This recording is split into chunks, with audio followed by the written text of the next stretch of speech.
Senior, McKinnon Boone, Water Pie and Charlotte Lane.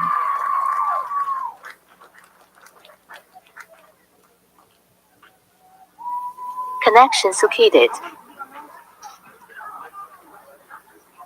Cross Country Seniors, Gabe Hasselbank, son of Elsa Hasselbank.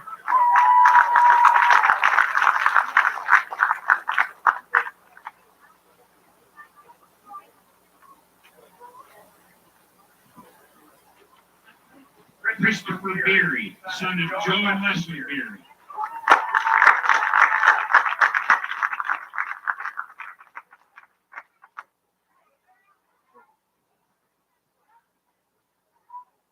Kristen Dye, son of Sarah and Patrick Dye.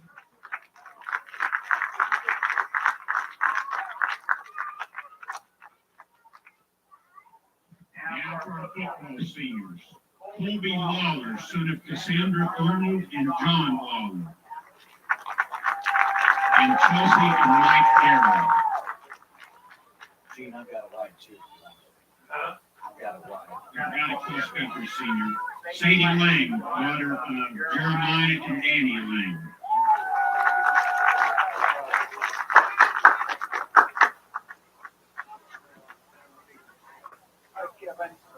Chance Schultz, son of Allison and Darrell Schultz.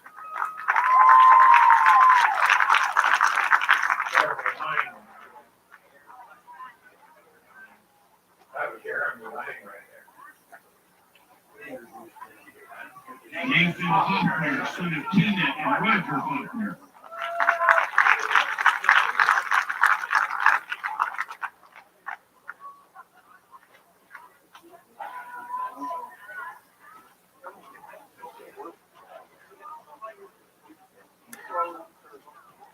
Ian Ingles, son of Chad Ingles and Josh and Allison Teichman.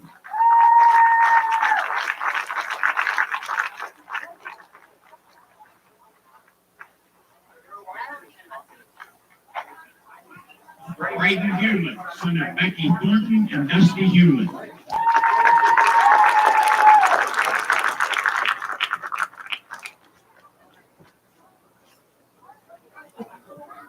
Wade Williams, son of Vicky Kay and Michael Williams. And Wade, this better not be the only time I say your name tonight. Congratulations, all you seniors, and thank you, parents, for coming out.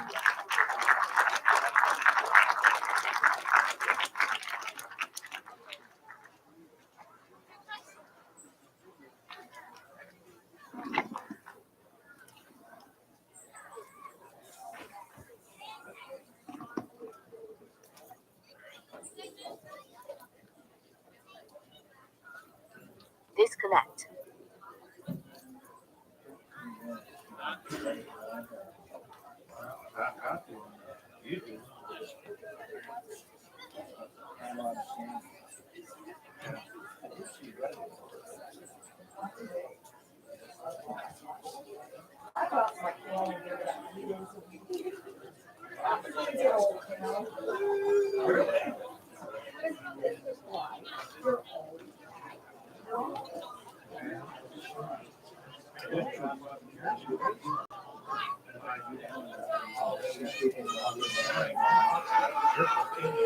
Tell me what you want. Here, I can, you got that one on. We can give him a switch here. You just want like in the crowds? Like here? More interesting than the scoreboard. Right.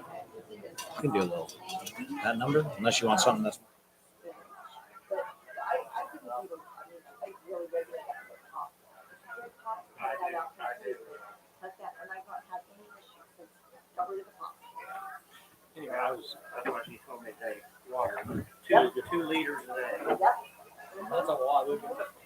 Good, next with scotch.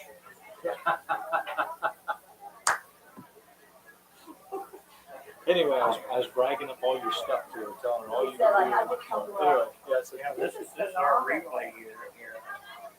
so you guys have to be careful what you say up here, so you Well, don't like go the microphones are all these individuals, so each one has their own mic.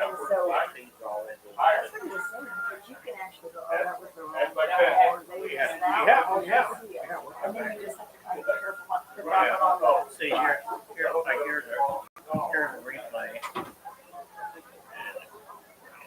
watch it on. See. Yeah. You want to show up the telestrator, Gino? What? You want to show up the telestrator? Oh yeah, we gotta show that too. I'll bring her up there. So, yeah, there's a replay. And you can control back and up. Okay. You can draw on the screen. Yeah, Yes, come over yeah, here. I can see him with his Come little. over here and watch this.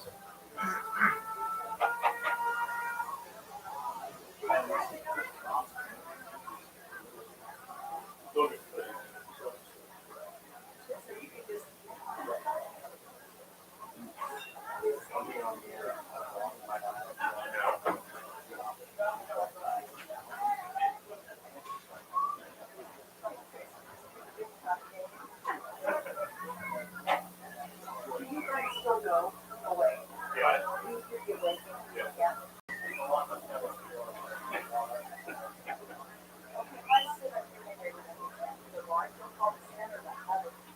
That's all right.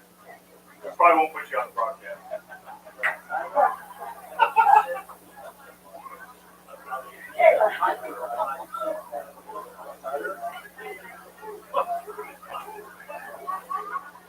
And then I might call them out. We're going to look into some of that type of conversation. I will. Yeah. Put Diane on the mic. We've been getting really deep sometimes. We get nothing to say. It's like, you know,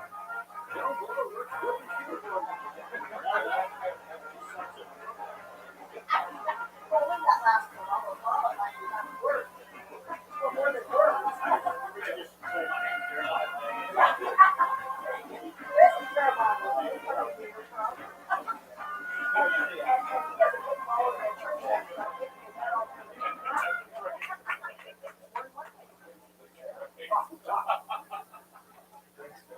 Thank you.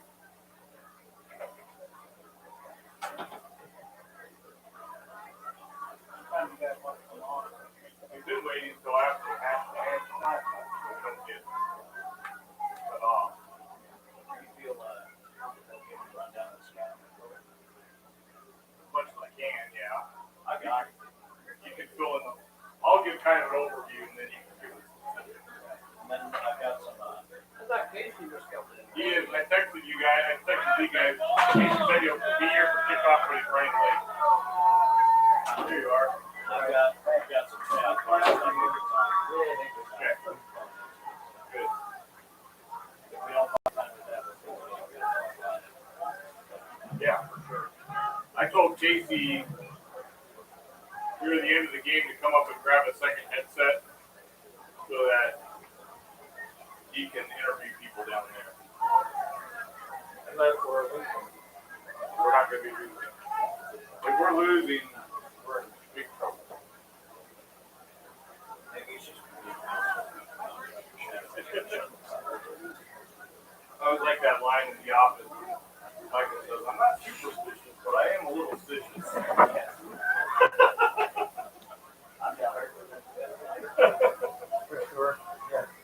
Oh, thank you. I'll say to you when she comes back here. Trey. You want a shot of the singers, or you want a shot of the singers, or I'll make sure I let her know. There he is. Sorry I'm late, man. Ladies and gentlemen, Several please unexpected. turn your attention to the flag in the field. We have our That good. schools On right now. We're live now, right now.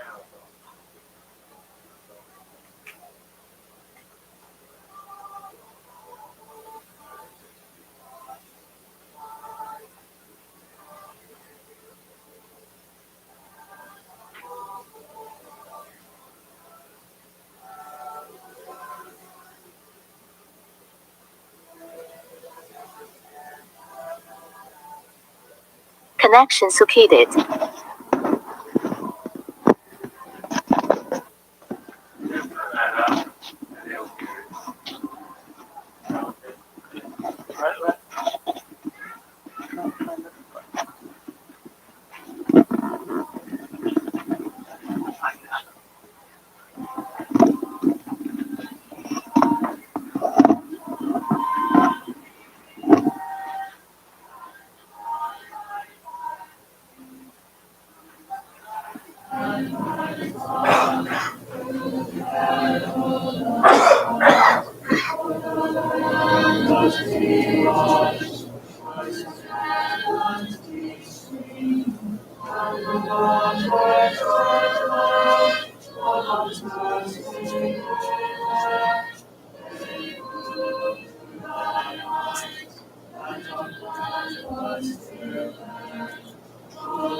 Okay, where's that little switch again? Oh, there it is. All right. What? I went on and off. I'm on now, right?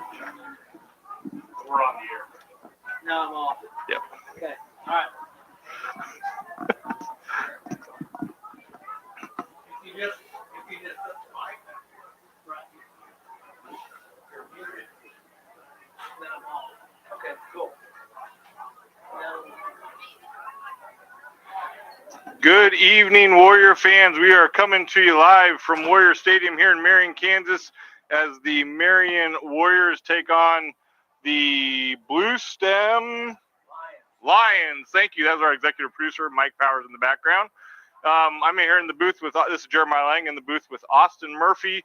We got Chris Beery running one of the cameras. Sadie Lang's on her way up here to run the other camera. We got Gene Winkler producing this whole thing. Miracle of miracles. We're glad to have him with us.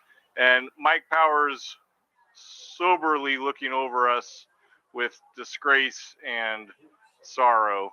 But Casey Case will be down on the sideline, and we're excited for this game tonight. We anticipate that this game is going to be a big scoring game for Marion, that the JV team is going to get a lot of experience. Bluestem comes in without having won a game this season, and having a significant loss to Belle Plaine last week, a team that we beat pretty handily. So if everything goes the way it should, we should see a lot of JV action tonight.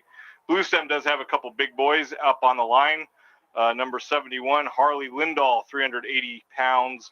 And then on the other side, 54, Colby Hebb, 300 pounds. Those are big boys, Austin. Yeah, definitely one of the things noted in the scouting report tonight is to make sure that you are coming through with a low pad level, both on the offensive and defensive side of the ball. This is going to be a physical football team. The numbers, one of the common themes here on the scouting report was no let-ups. I mean, the team, we went up against a very strong Council Grove team and had a big showing last week against Bluestem here. We expect to see a physical team. For those of you tuning in that are possibly Bluestem fans, this is a Marion broadcast, so we will lean that direction. But we do look forward to a night for the Warriors to tune some things up and get themselves ready to play for a district championship next week. Sounds good. What do you got for us in terms of the playoff picture, Austin? Well, you hate to look too far ahead, but it is that time of year, ladies and gentlemen. So as far as things go right now, Marion just trails Sedgwick in the district on point differential. If everything goes to plan tonight, I believe they are playing Belle Plaine tonight. We are playing Bluestem, both weaker teams in our district. So if all goes well tonight, both of us will come in perfect in district play next week, and we will be playing for our first district championship since 2014. On the other side of the bracket, if we come out ahead and it's the 1 seed out of our bracket, we will take on a Valley Heights team that only has 2 wins, one over a 2-4 team and one over an 0-6 team. That's obviously what we'd rather see. That's right. On the other side of things, though, if we do end up having some trouble and fall into Sedgwick next week, we'll end up with the 2 seed and take on a Salina Sacred Heart team. Little better, but definitely as far as strength of district goes, it is nice to see the side of the bracket we'll be on for a while. Won't see a really strong team until we see Smith Center in that next round of the playoffs. So They're always strong. always strong. So all in all, the playoff picture is looking great. I was talking to some of the coaches and talking to Coach Tieroff. One of our first playoff wins, we haven't had a playoff win yet since 2017, made our first playoff appearance in a while last year against Anthony Chaparral. So the Warriors, again, showing a strong effort, and I'm looking forward to seeing them play in the playoffs this year.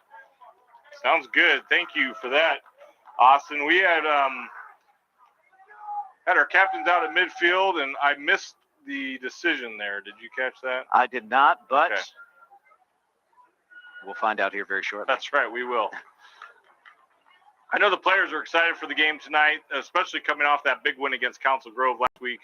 I know I was hearing it even today, just how much fun that game was last Friday.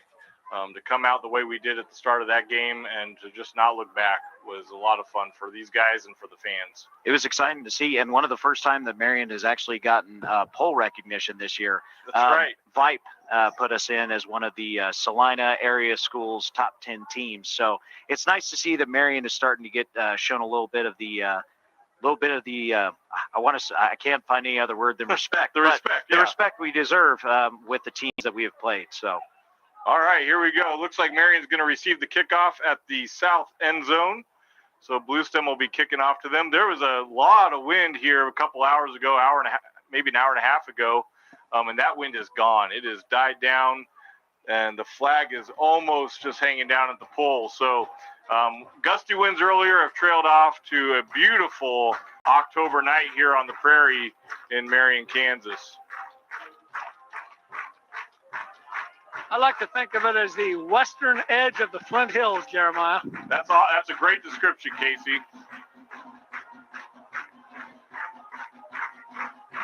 So I've got my friend down here with me, Brian Aldridge. He's a expert analysis from the Kansas City area, so he's going to give us his insights on tonight's game. All right, very good.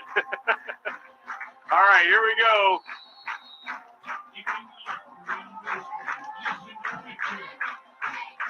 Kick is on the ground, and it's going to be fielded by Chance Schultz. And he's going to bring it up to almost the 47. He's going to be taken out to 46. Good return by Chance Schultz. Yeah, excellent return there. Kind of what we expected to see based on the scouting report out of that kickoff team. Great field position for the Warriors to start with.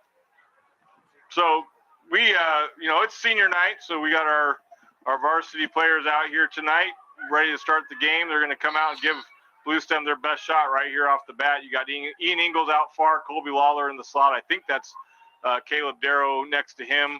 And then, of course, big Trevor Schaefer's in the backfield. Jack Keeps, he's going to go around the right side. Lots of room. He's gone. And he is going to the end zone. That's a Case and Son touchdown. First play from scrimmage. What do you think, Austin? Well, I tell you what, if we can get that replay keyed up, crucial moment here in that play. Based around the entire Marion offense, they're a read offense first. And you'll notice here, looks like we didn't get it, but Jack made a great read off the edge there. No, you're fine. Hey, he made a great read off the edge there and just ran the ball hard. So Warriors going for two here. That's how we do things. No kicker. They're kicking an extra point. Jack's going to hand off to Trevor, and he's in the zone for a Case and Son conversion, almost untouched. So here's a question for you from the field from a guy who hasn't been around the game for a while. Jack Lanning had his mouthpiece hanging out on that two-point conversion. Do you not have to have your mouthpiece in high school football anymore? You very much do. I Well, don't he think did that not. rule has changed. And So. if I can see it from over here, I can't believe the refs did not catch it. Huh. I guess we're fortunate on that one. But, Yeah. I mean, it wasn't just hanging. It was waving back and forth. Looked like a flag. Well, we'll be glad that they didn't catch it this time, and hopefully somebody can mention it to Jack before the next time he takes the field.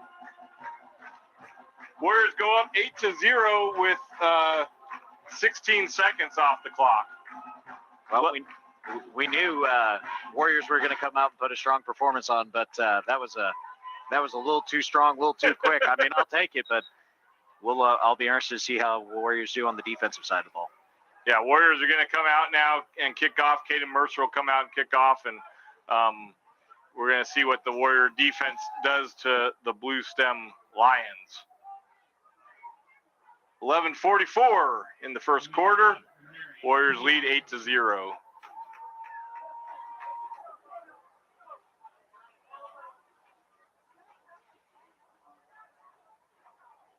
Couldn't ask for a better October night.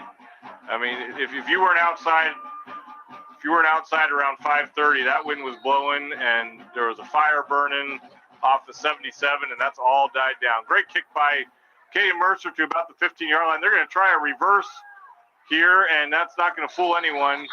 The return's going to be to about the 17-yard line. Here's the replay. That was handed off to number 25, Tucker Gibb. He's a junior at Leon-Bluestem. As Austin mentioned, we are a Marion broadcast crew, and the broadcast will lean Marion. Maybe not even lean. It'll be evidently Marion. And so we'll do our best to pronounce the Leon-Bluestem players that we catch, but we won't always get them all. One might even say indubitably Marion. Indubitably. That's a good word from Sadie Lang, and we'll have a couple segments from her tonight throughout the broadcast. All right, here is the Warrior defense.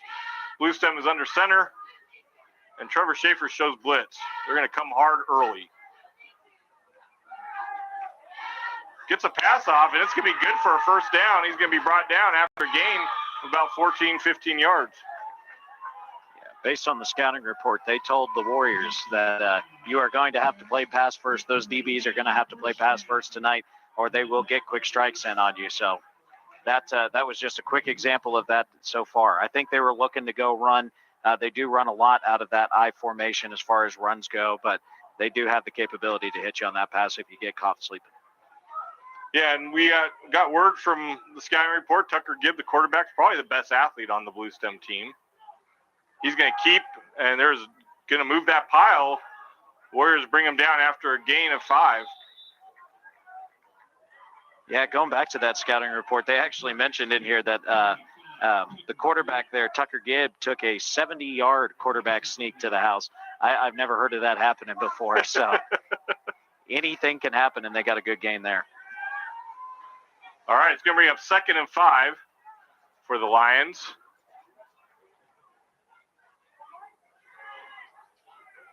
Gibb is under center. Man is in motion.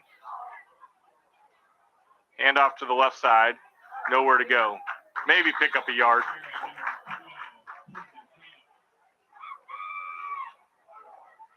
An interesting snap count. Hearing it from up top here. Sounds like they're going to go on I don't know if they're necessarily going on a count as far as they're just going on a sound. Just a little change of the cadence there. So okay.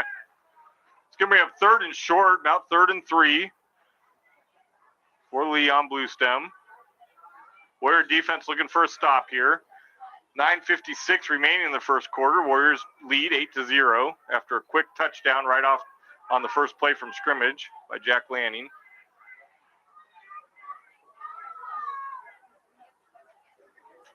Gibb does a handoff to number 1, and he's going to be brought down for a loss. That's J.D. Nagel-Worrell, sophomore from Leon-Bluestem, and he's going to be brought down for a loss of about 7 yards.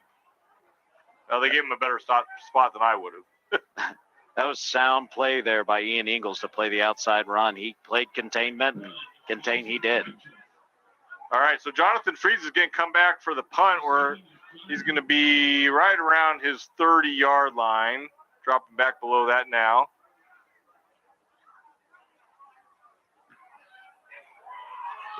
Punt was by Dawson Crutchard. Jonathan coming to the near side. He's going to get around the corner, and he's going to stay on his feet to the 30-yard line. So Jonathan gets about a 42-yard return. Good job here. He keeps working his way towards the edge. He knows he's got the speed. Runs in one of his own guys at one point. Might have been able to break that one loose. So great return there by Jonathan Freeze. Good to have Jonathan Freeze. I know he was injured early in the season, and I think each week he's just getting stronger and stronger as the season goes. All right, here we go. Jack Lanning as a quarterback. We got a bunch of guys over here on the near side. Jonathan Fries, Caleb Darrow, Colby Lawler's in motion, and he's looking for Ian Ingles across the middle. Ingles with the reception. He's going to bring it down to about the 5-yard line. Ingles was actually the covered man here. You'd think he would have hit that wheel, but he just saw a good opening. He was not afraid to throw it in that tight hole, so good job there. Tight window, I should say. That's right.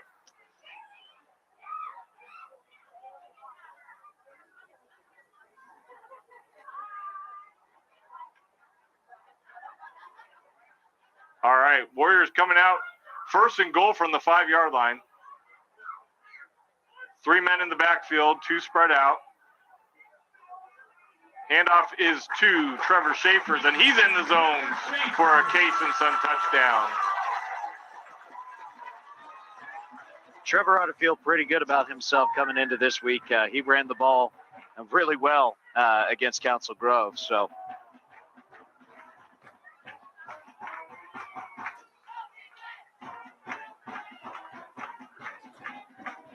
Yeah, Trevor had a great game against Council Grove and able to punch one in here. Warriors are going to go up now 14-0 before the 2-point conversion.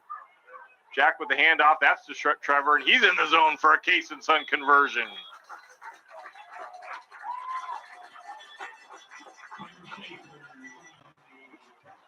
Well, guys, it looks pretty easy from down here. 8:22 left in the first quarter, and we're up 16-0, and I don't think anybody's been hit hard yet.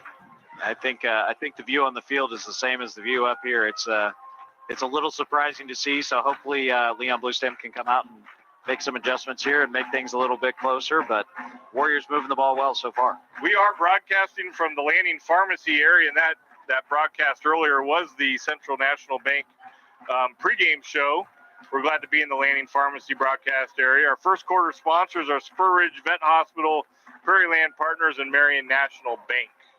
I was a little worried when I got here. Everybody was talking about how, well, we're going to be playing the JV in the second quarter and blah, blah, blah. And when you think that way, a lot of times things don't go well, but tonight they're going fine. Absolutely. Every now and then. All right, here we go. Warriors to kick off. Caden Mercer again here at the 40-yard line. Caden Mercer is a freshman. He's listed here as a 195-pound freshman. One of the few tall middle school kids we've brought up here to the high school. Right. Good kick by Caden. It's going to stay in bounds about the 19-yard line, and the runner's going to lose yardage. He brought it across and started going backwards when he saw those Warriors coming at him, and he's going to be taken down. It looks like they're going to give him the spot at the 11. So yeah, he lost about 4 yards on that carry.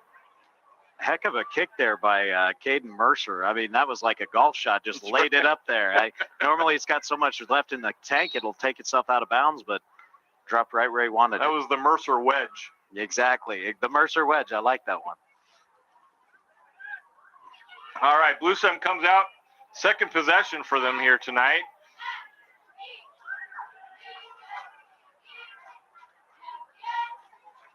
Gibb is under center.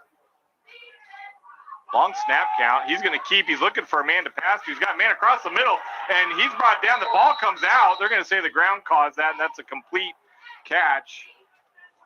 So that's going to be a first down. That's a quick pass. I think they need to do a replay on that, guys. I'm not sure he had possession. Well, here's a replay here. No, I'm just kidding. But we have the capability in the booth, so. But you don't think they can overturn the call from your perspective? No, they cannot. All right. So the ground did cause the fumble. I think he might have had possession going down to the ground. What do you think, Austin? I would agree, and what a ball to throw. I mean, there was 5 Warriors in that area, so tight window to throw it into, but he made it. Gibb under center again. He's got 3 men behind him in the backfield, 1 spread out here on the near side, 1 man in motion. There's a flag on the play. We'll see what this call is. They're going to call a false start.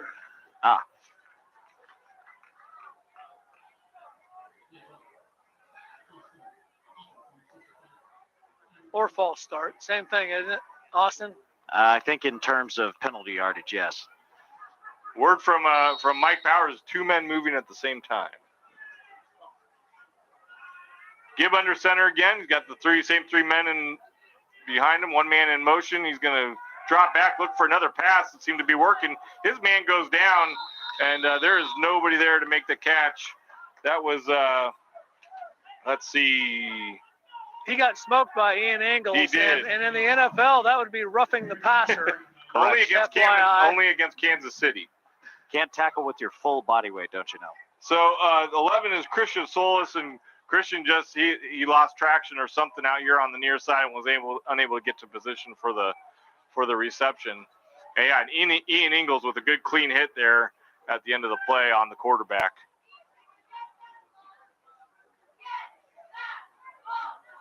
Gibbs goes under center again. 2 men behind him. 1 man spread out to the far side. 1 man in motion. Drops back to pass. He overthrows his man, almost intercepted by Colby Lawler over there. Boy, Ian Ingles is in there again. He's really disrupting the passing game for Bluestem.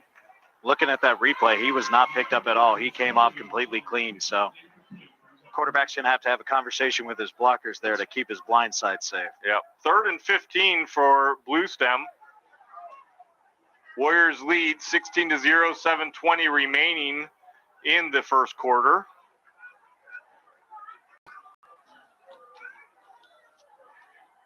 Warriors will come off the game against Belle Plaine, Council Grove, Bluestem, which have all been big leads early. Yeah. And we're going to go into Cedric next week, and I think we're going to have to grind that one out. That's definitely going to be a lot tougher ball game. Gibbs under center, and he's going to put a man in motion. He's going to drop back. He's going to look to pass, and it's intercepted by Lawler. Oh, he dropped it. Oh, that was Chance Schultz. Thank you, Christopher. Chance had a good read on it, just came up out of his hands. I think it surprised him. Yeah, a little bit. It looks like the guy threw it right to him. Yeah, it did look that way. Going back to what you're saying about big leads early, though, I think the big thing in the last 3 weeks that the Warriors have really been able to accomplish well, and even including that Remington game, is just establishing a good run game. Yeah. It's a bounce pass on the snap to the kicker, and Jonathan's not even going to touch it. He's just going to let that roll to about the 41, where it's going to die, and the Warriors will take over from there. You noticed, in those first couple of games, Inman, Hutch, Trinity, the Warriors need to establish a really good run game. I mean, and any team, you look at NFL, college, high school, you need to have a good established run game, and it opens a lot more up in that secondary. And we've seen what the Warriors can do when they're able to throw the ball as well. So Warriors are getting everything firing on all cylinders in these going into the home stretch here. Yeah, that's a good point. All right, Warriors come out on offense. Jonathan Freeze on the near side. And Chance Schultz on the far side. 2 men in the backfield. Looks like Freeze and Looper. And that pitch is to Looper, and he's going to bring it to about the 48-yard line. That's going to be a gain of 8 yards. Looked like Jack had 2 different reads there, giving it to Trevor or taking the option outside, and he chose the option outside. Good read there by Jack Lanning. So Warriors substitute some guys. There's 6:53 remaining in the first quarter, and it is 16-0. That's the Mike Powers time and score. Does he sponsor it or what? He encourages it. Ah, yeah, that makes sense. Yeah. All right, handoff is to Lawler, and he's going to go to the right side. He's got lots of room to run.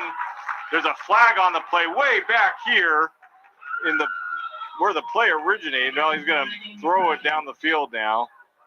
I have a feeling that's going to be... There's going to be a replay, but I think Austin and I would suspect that it was holding. Holding. I think on Chance here.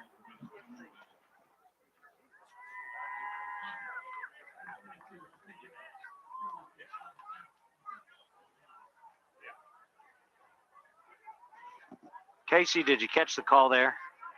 We were busy looking at the monitors. I heard Yeah, holding he on did. He offense. didn't indicate holding. Gotcha. All right, so that play's going to come back. That negates the really big play from Colby Lawler. It looks like Warriors will have the ball about where they started, though, after the penalty. It's going to be second. Seems like it should be. 2nd and 3. Yeah. That's Lawler in motion. Jack steps back to pass. He's looking. He's going to throw it downfield. He's got 2 men there. That is Lawler again, and he's in the zone for a Case-and-Son touchdown. Great pocket movement there by Jack Lanning. He realized when that rusher was coming off the edge, he had to step up, found himself a target, and had 2 guys in the same area and 1 guy to cover. So, And Jonathan Freese put a great block on there near the end of that play. absolutely. Great job there by the Warrior offense to try some different things. I mean, they got an opportunity to work their pass game out a little bit. So The Warriors are going to go for 2. Trevor Schaefer's, Nathan Hoffner, and Looper in the backfield. Handoff is to Hoffner, and he's going to find some room, and he's in the zone for a Case-and-Son conversion. Warriors not in unusual position, up 24-0 in the first quarter. 6:28 left to go in the game here. Warriors offense moving on all cylinders. That's and right. defense as well. So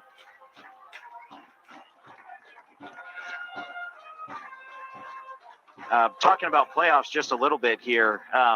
One of the big things will be, you obviously don't want to count your chickens till they hatch here, but Sedgwick playing Belle Plaine tonight, us playing Leon-Bluestem. We're looking at some point differential.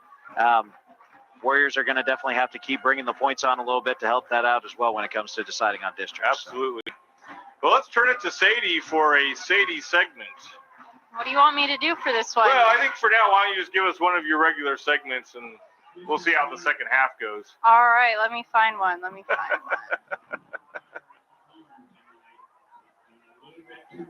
Might be just a second. Gotta find it in my notes. Hold on. She takes a lot of notes. She's getting ready for the ACTs. So. In the Sherlock Holmes novels, Sherlock Holmes actually does not know that the Earth revolves around the sun. It never pertained to a case, so he never learned it. There you go. Sherlock Holmes, a flat earther. No, not really a flat earther. A indifferent earther. That's right. All right. Kickoff from Caden Mercer to the 20-yard line, and that's going to be returned. And the runner is going to be brought down hard at about the 29-yard line. A flag is going to come in, I imagine, on that hit. Now, why would it be on that hit? Tell me. I can't imagine any other reason for the flag. Referees are having a little conference here, trying to decide what the call is. We got our replay here. Let's back it up just a little bit.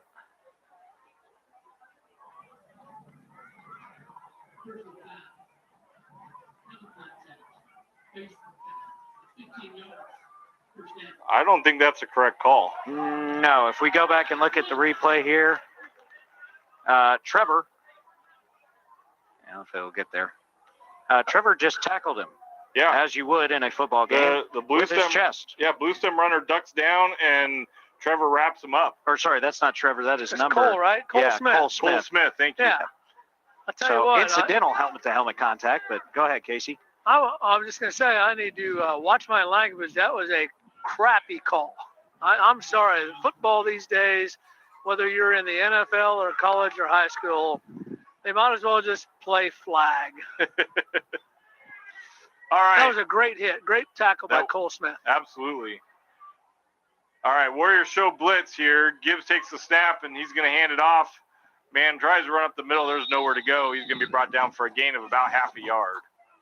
It'll be interesting to see how long it is. I know we don't have the replay equipment yet, but everything normally trickles down. It'll be interesting to see how long it is until targeting calls start trickling their way into high school football as well. Typically in college, when you see that happen, you'll see, a player kind of bringing their helmet down. Even just in the course of making a tackle, it gets reviewed. But all right, second and about 9. Gibbs under center. A couple men behind him, one out here on the near side. Warriors chomping at the bit here on defense. And that is Cole Smith.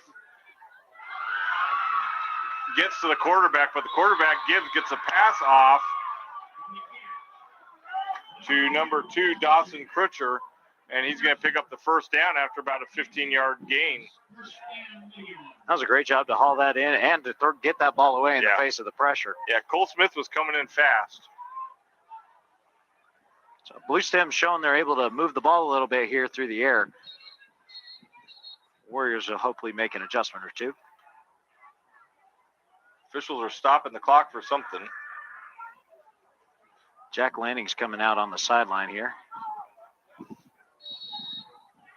It may have been a equipment malfunction. Maybe. All right, so Caleb Darrow went in for Jack. And here come the Lions of Bluestem. 1st and 10 from the 41-yard line. Trevor shows blitz, as does Darrow. Ball's on the ground, and Warriors recover. That was Ian Ingles on the recovery there. You're going to see the missed handoff here on the replay.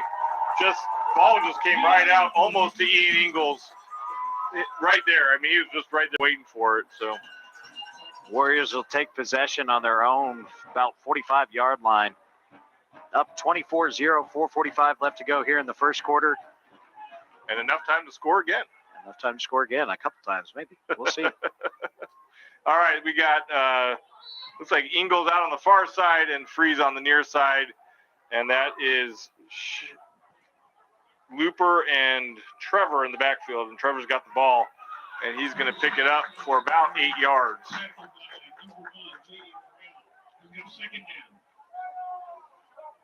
It was a great play there by J.D. Morrell. He was kind of out of the play, made his way back to make the tackle. Good job on him for Leon-Bluestem. Going to bring up 2nd and, we'll call it 3. 2nd and 3 for the Warriors. Caleb Darrow goes in the slot on the far side with Ingles. Colby Lawler on the slot on the near side with Chance Schultz. Handoff is to Schaefer's. He's going to pick up the first down and more. He's brought down at the 38-yard line.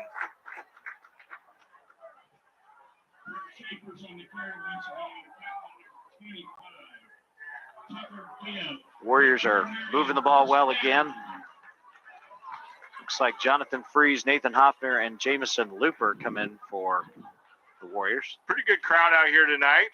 Last week we got some rain, and on the night we had last Friday against Council Grove, it was rainy and cold, and tonight's a lot nicer night. Handoff is to Schaefer's again, and he's got room to run. He's going to come out to the left side. He is in the zone for a Case and Son touchdown. Great run there by Schaefer's. Here's the replay. He just hits the hole hard here. He's got one great block up here, and that makes the play, and he just works his way to the open field. Good run, good blocking, good execution by the Warriors. Up now 30 with 3:30 left to go in the ballgame.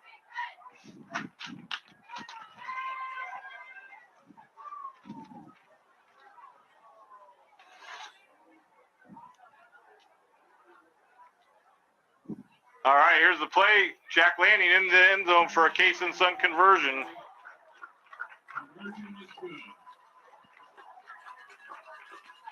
Well, that'll put the Warriors up 32-0. 3:30 left to go in the ball game. Our first quarter sponsors are Spur Ridge Vet Clinic, Prairie Land Partners, and Marion National Bank.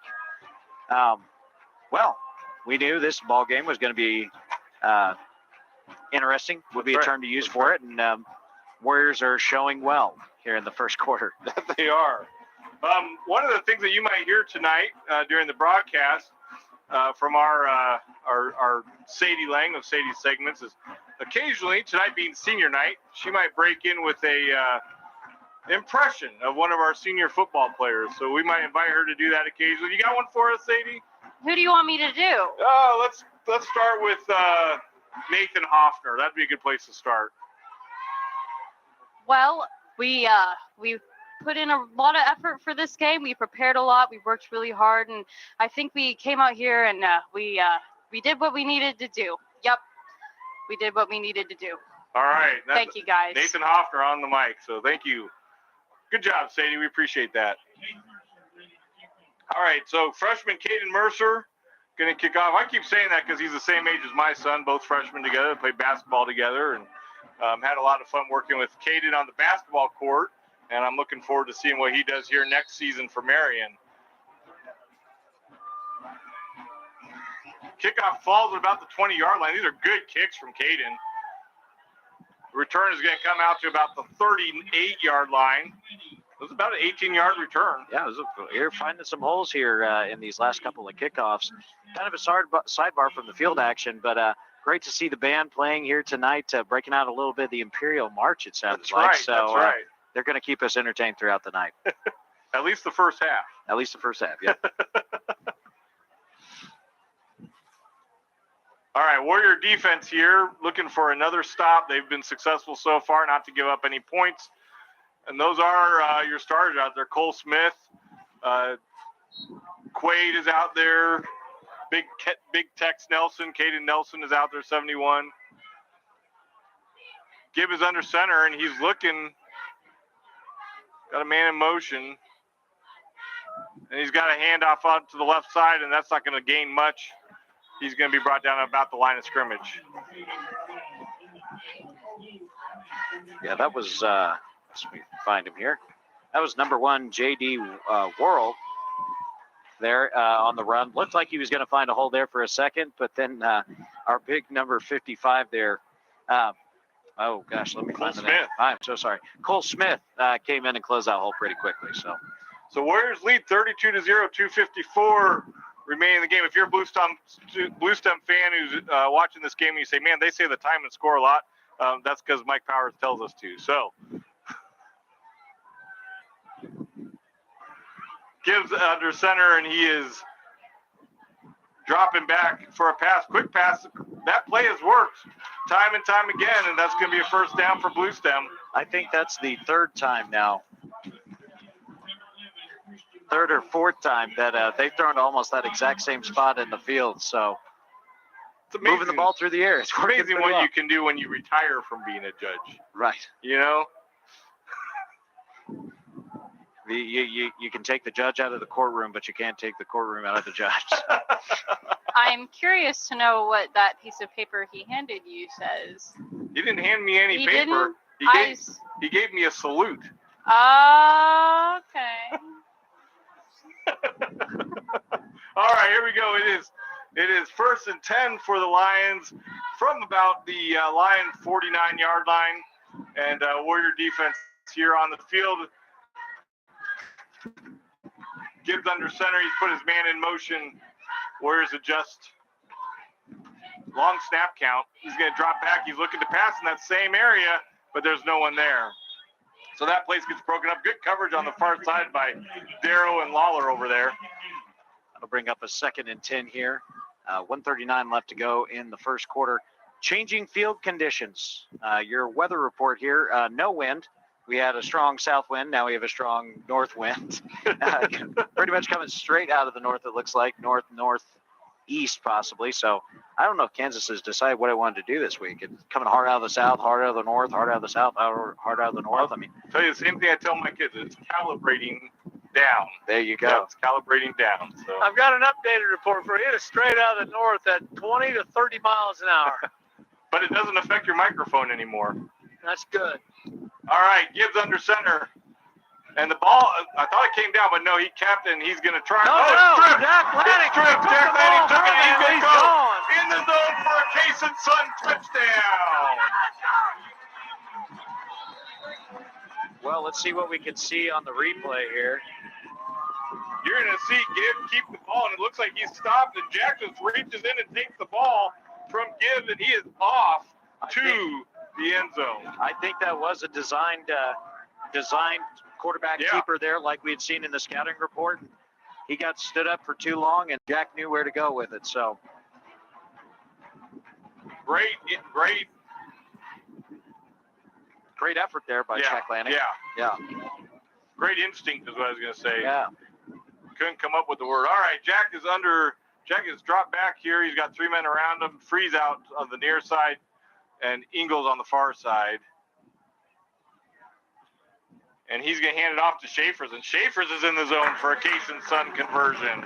Austin, you might disagree with me here, but you can only coach that to a certain extent. That's just instinct, knowing where the ball is and knowing how to take the opportunity and take the ball and go score. Oh, 100%. A lot of it has to do with that. It's a lot of temperament more than anything. I mean, you have those kids that'll naturally do that, and then you'll have kids that stand there and watch too and go, well, I sure hope he gets down sometime. So it's, yeah. Jack has that killer instinct, so it makes sense. So Austin, 16 points to go. There's about 4 minutes remaining in the first quarter. And so enough time for the Warriors to score again, and you said maybe twice. Here we are. I'm no Nostradamus, but I'll throw enough at the wall that it'll eventually stick. So. All right. So I've been doing this I did it for 24 years before I retired. First year I did this was 1994, and 94 and 95 were the two greatest football teams I've ever seen on this field. I don't ever remember a score being 40-0 in the first quarter. There you go. I am not comparing this team with those teams of 94 and 95. I'm just saying I don't remember the score being 40-0 in the first quarter. Right. That's pretty big. All right, Caden Mercer to kick off again. And that kick's going to fall a little bit short. I think his leg's getting tired. And he's going to be brought down at about the 32-yard line. I think it's something for the people at home to keep in mind too. You know, the Warriors are scoring well on a team that may not necessarily be as tough as the teams you've seen before, but executing well. I mean, that's the big thing when you go up against a team like this. When you get up big, it comes down to, are you doing the right things and are you where you're supposed to be? Because that'll make a huge difference when you start playing those teams that won't give you as big a window. So. Absolutely. So there's 1:20 remaining. Warriors lead 40-0. That wind has picked up noticeably. Gibbs under center. Puts a man in motion. Drops back for the snap, for the throw, and he's got a man in that area, but covered well. That was number 4, was the intended receiver, Brone Kiefer. And there were 3 Warriors in the area. Brone got tripped up there, I think, with Lawler. I wasn't sure on that, but couldn't make the connection. Credit where credit's due. The Bluestem line is doing a good job when they're picking up their guys. They are giving him plenty of time to get those throws away. So even on the ones where the one gets free here and there, he's still getting plenty of time to throw and getting the ball in good spots. So Bluestem has some promise there in the passing game. Yeah, absolutely.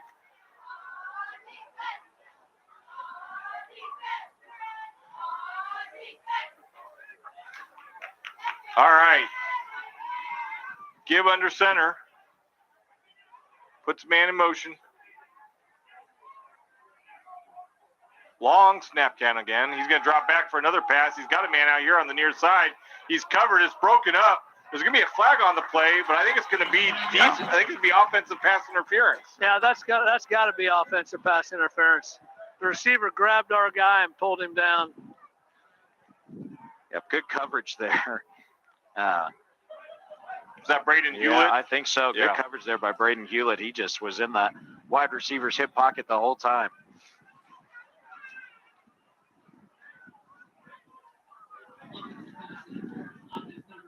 Yep.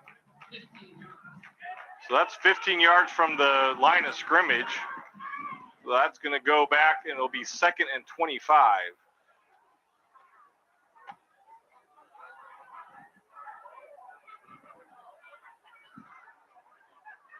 That is a lot of ground when you're not making ground. That is a lot of ground. I would expect, with the score the way it is and your position on the field, we will expect them to keep going to the air here. It's been their most successful thing on offense so far. Absolutely. All right, Warrior defense ready for the play. Gibb puts his man in motion. Warriors adjusts. The run's going to be to the near side. He's going to try and pick up some yards. He's only going to pick up about 2 before the quarterback's brought down. That was a keep. That was a good job there by Bluestem as far as getting blockers out there. Warriors just played that really, really well. So brings up 3rd and 23 after the 2-yard gain.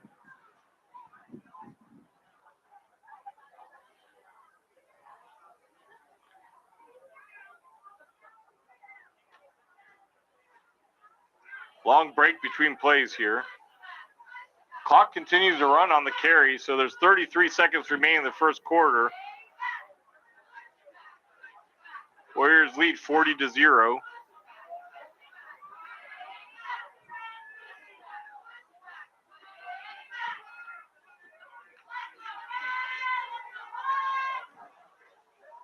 Gibbs takes the snap, drops back. There's a quick pass across the middle, and he's going to be brought down. It's a good catch there by Christian Solis. He's going to be brought down, though, at about the 29-yard line. Good catch and good coverage there by Braden Hewlett. He was able to get the ball to him, but Braden was right on his heels. So that's going to be the end of the first quarter. Warriors lead 40-0, and we're going to turn it over to Casey Case for our St. Luke quarterly report. 40-0. I heard it was going to be a blowout tonight. I was a little skeptical to believe that, but man, like I told you guys before, I don't think I can ever remember a 40-0 score at the end of the first quarter by a Marion Warrior team. We are, you guys, Austin and Jeremiah mentioned this, we are executing very well. We haven't made any turnovers. We've made very few mistakes. I don't recall one penalty against the Warriors. You guys correct me if I'm wrong, but we're playing good, clean football. It helps when your competition isn't very good, but these guys need to stay focused. They need to keep their foot on the pedal and not let up, and we can all look forward to a running clock in the second half. That's right. The only penalty we've had against us, Casey, was for Trevor's very good tackle.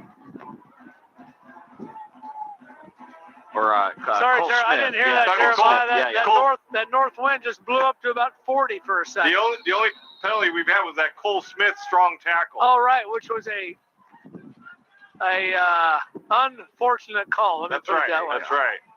All right, Bluestem chose punt. They are punting into the wind.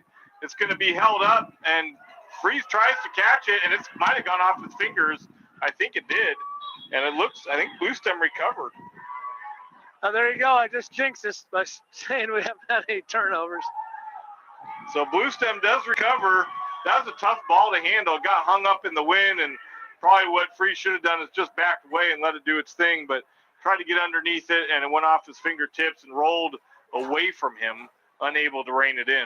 That's when your teammates need to call Peter, get away from the ball, because that wind did blow it back. And you have to imagine, too, that up 40-0, you get a little comfortable and start making some decisions that in a tighter ball game you just might not make. So Warriors back on defense here. 1st and 10 for Bluestem at their own 42-yard line. 43. All right, Warriors on defense. Give under center. Man in motion. Warriors adjust. Pitch to the back, and that's to number 1, J.D. Worrell, and he's going to pick up about a yard, maybe half a yard. That was good penetration there by Caden Nelson to try and disrupt the play. Just ended up just a little bit behind the toss play there. So good defense by the Warriors. Why don't you tell us who our second quarter sponsors are? Well, our second quarter sponsors are Triple R Hauling, Shelter Insurance, Huey Real Estate, and the Marion Kiwanis Club. Yeah. All right, here come the Lions for 2nd and 9.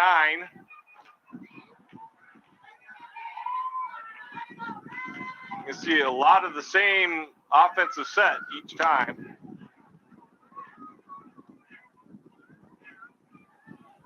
Get with a handoff up the middle.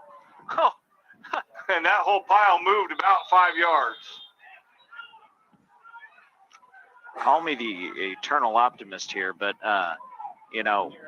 credit where credit is due. This is one of the most disciplined offensive lines I've seen all year, especially on multiple counts. I have not seen them go short of 3 said hit calls all night. So good on them for holding their water. Yeah.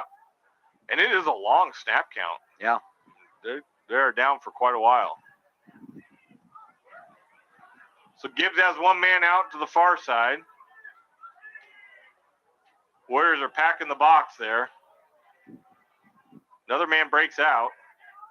Oh, there you go. There you go, Austin. What can I say? I jinxed him on that one. All right, that is going to be a false start on the Lions. It's going to bring them back 5 yards. I'm going to have to look this weekend. It's been, it's high school football, NFL, everybody's kind of moved to these spread offenses. I is kind of hard to come by. I'm going to have to watch some college football this weekend and look at some of the academies, Army, Navy, and see. I've yet to see some emotion out from, from being under center. So yeah. It's just kind of strange to see that you don't see it much anymore. That's a good point. All right, it's going to bring up 3rd and 10 for the Lions of Bluestem.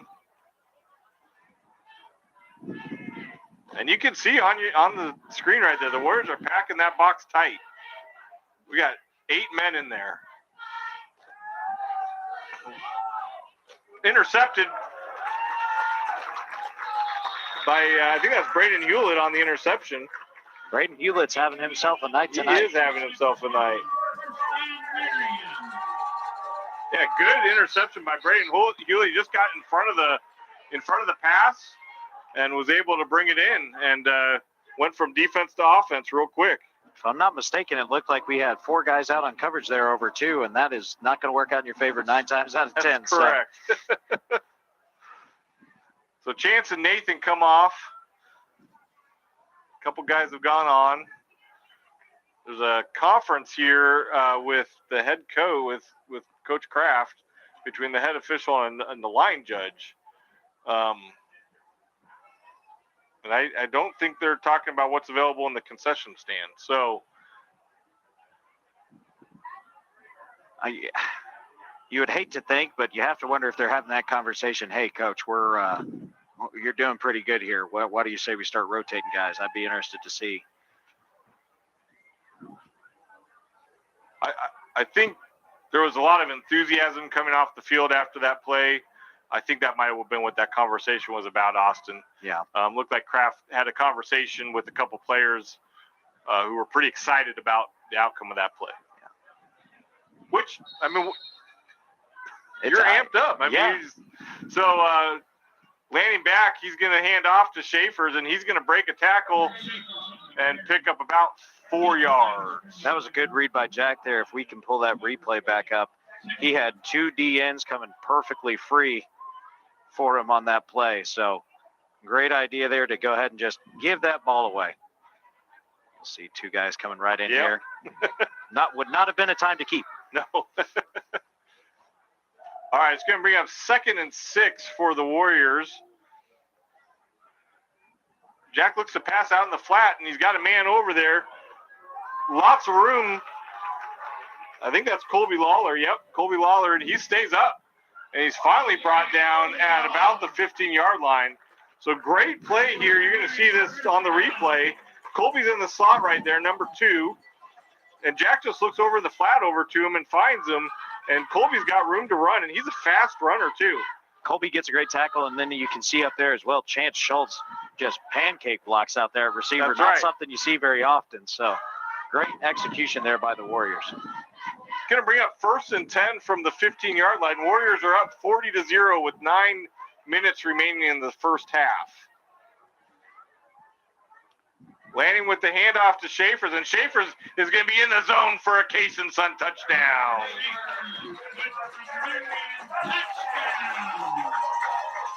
Great job by the Warriors here. Watch Jonathan Freeze at the top of your screen. He lays a block that leaves this field wide open.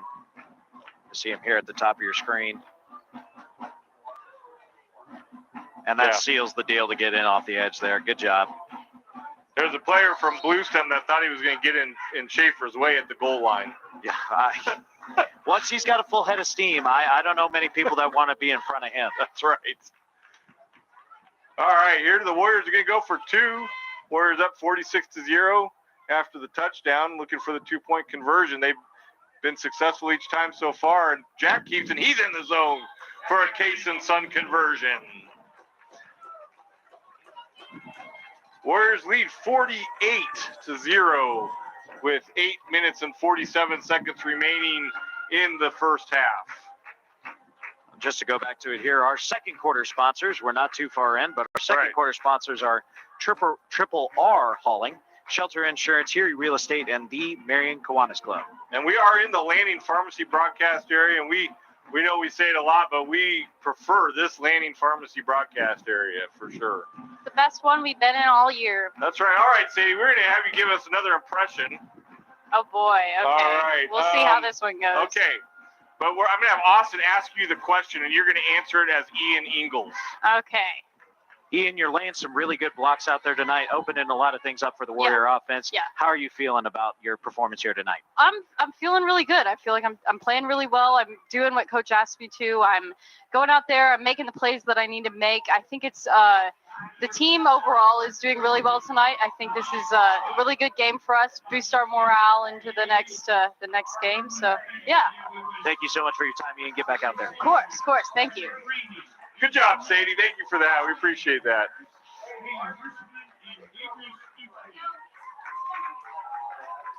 All right, so Kaden Mercer now kicking with the wind, which, as we talked about, that wind did come up out of the north, and that flag now, which was laying on the pull early, is now straight out to the south. So Kaden Mercer on the kick, and it's going to come to the near side, but it's going to stay in bounds. It's buffed at the 10, and it's going to go back all the way to the goal line, and they're going to say that's a touchback.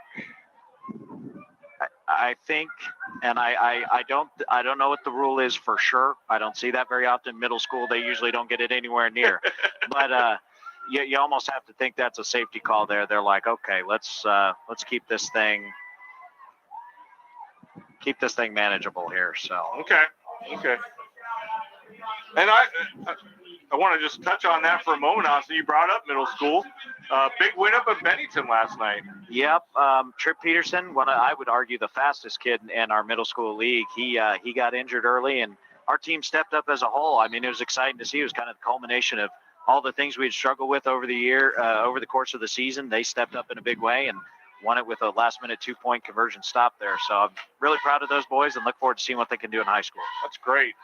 That's your third season with those guys? Yep, third season. I had a couple of those as managers even, so. Very good. All right, give under center, puts his man in motion. Ingalls adjusts. And that's going to be a keep, and he's just going to try and push that pile as far as he can, and it's going to be a gain of about 3 yards. Ooh, maybe 2 yards. I was watching the far line judge, and he came up, and then he dumped back. Some of these linemen not good drive blocking to get that far upfield. So, especially against a big Quade Williams right there in the middle. He is not an easy man to push out of the way. Absolutely. So. 62 out there is Braden Blackman. That's a name that we haven't called yet tonight. And I saw Jackson Batanti come off. And 53 out there is Gavin Regier. Gavin wanted me to tell you how big he is. Gavin is ginormous. He's so huge. He plays well beyond his size. It's amazing how big he is out there on the field. I thought he was skinny. All right. Oh. Speaking of big Quade Williams. Quade Williams comes in untouched on this. There is no one between him and the quarterback on that play. You have to wonder if there's a miscommunication there because Quade is not one you will ever leave unblocked in any situation. Yeah, that's one that the quarterback's going to get back in the huddle and look at that lineman and go, excuse me? Do you like me? Do you really? Can we do something about this? Hey, there is a definite reason you see in the NFL that those linemen get nice presents at Christmas time from those quarterbacks. That's right. Without them, the show does not go. So it's going to bring up 3rd and 16 for Leon-Bluestem from their own 14-yard line. Warriors lead 48-0 with 7 minutes remaining in the first half. Gibbs puts his man in motion, and I think that ball was dropped. I think it was picked up off the ground on the snap, and there's going to be another loss. It's hard to see from up here, but it sure looked, definitely was muffed there on the snap. Yeah, you can see it just hit the ground right here eventually. Yeah,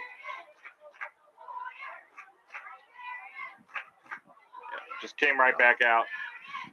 So we're going to bring up 4th and 18 for the Lions. They're going to show, well, Looks like punt. it looked like punt, but usually Quaid comes out for a punt. But it does look like a punt. So I think they're going to let it just get kicked up in the wind. Jonathan Free's not even trying to return. Yeah, they're just going to let that die. It's going to hit at the 40 and roll back to the 40. So that is a good punt for Leon-Bluestem into the wind. That's not an easy punt to make. Not at all. Not at all.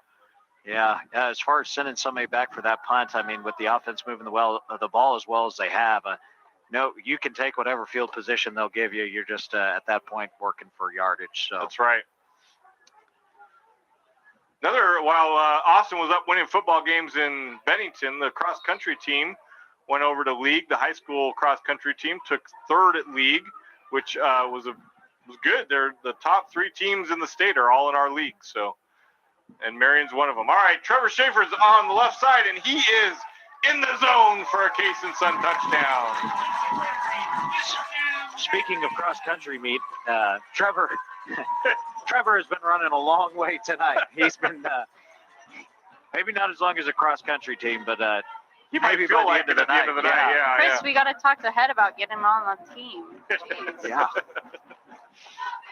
Really impressive group cross-country. I mean, they're not ones you hear about all that often, but, I mean, they have just blown up this year, so good on them. They have lots of 1st and 2nd throughout the season, and like I said, top 3 teams in the state are in our league with Hutch Trinity, Berean, and Marion, and they're going to go all to regionals together next week, so we'll see how that shakes down. All right, Jack steps back to pass on the 2-point conversion. It is dropped in the end zone, but you know what? I like the changeup. We're going to try and mix it up here, see if we can't get a passing 2-point conversion. Right. We're up, 54-0. So let's try something new. You know what you can do now. Now it's time to be working on some of that stuff in the playbook that may not have been dusted off for a couple weeks. Right. Casey, what are you seeing down there? I'm seeing total domination, guys. Just blows me away. I mean, yeah, I'm not going to stop. We try to stay positive down here, but, man, I haven't seen a team like Leon-Bluestem for a long time. I'll just leave it at that. Okay. Fair enough. Our guys are doing whatever they want, and the opposition is really not doing a whole lot to stop. And, yeah, I'll just leave it at that. Okay. Thank you, Casey. All right, so Warriors come out for the kickoff.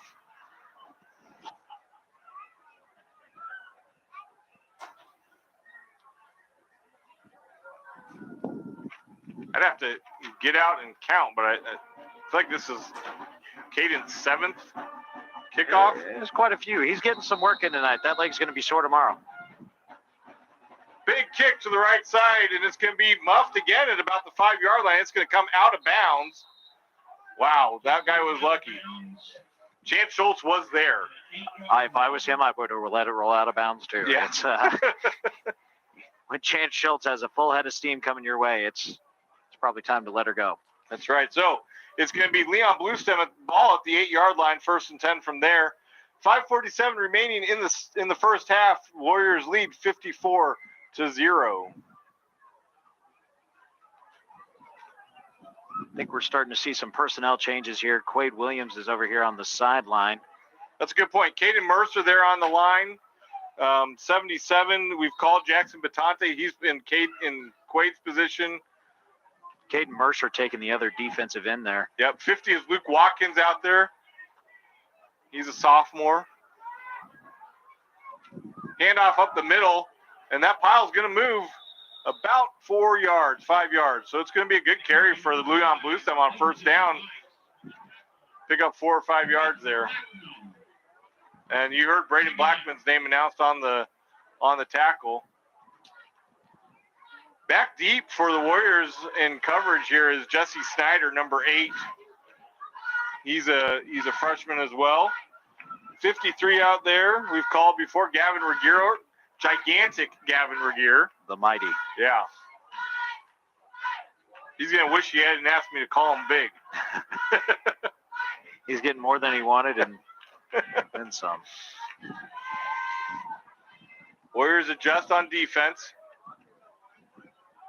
Handoff is again up the middle, and that is snuffed out. Nowhere to go.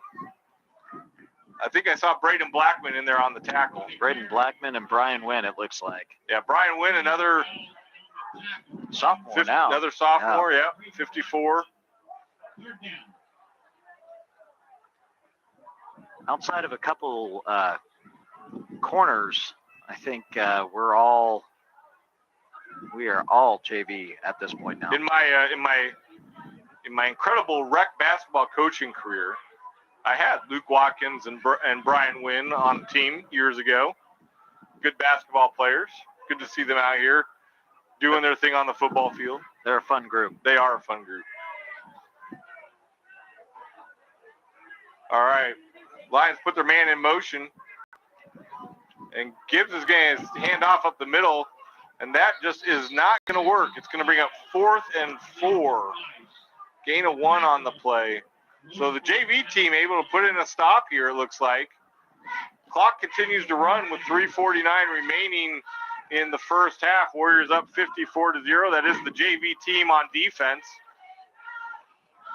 I had going back to Luke Watkins and Brian Wynn, I had the pleasure of teaching them my first year. And I tell you what a group to start with because they put me through the ringer. So it's good to see them doing so well now in high school.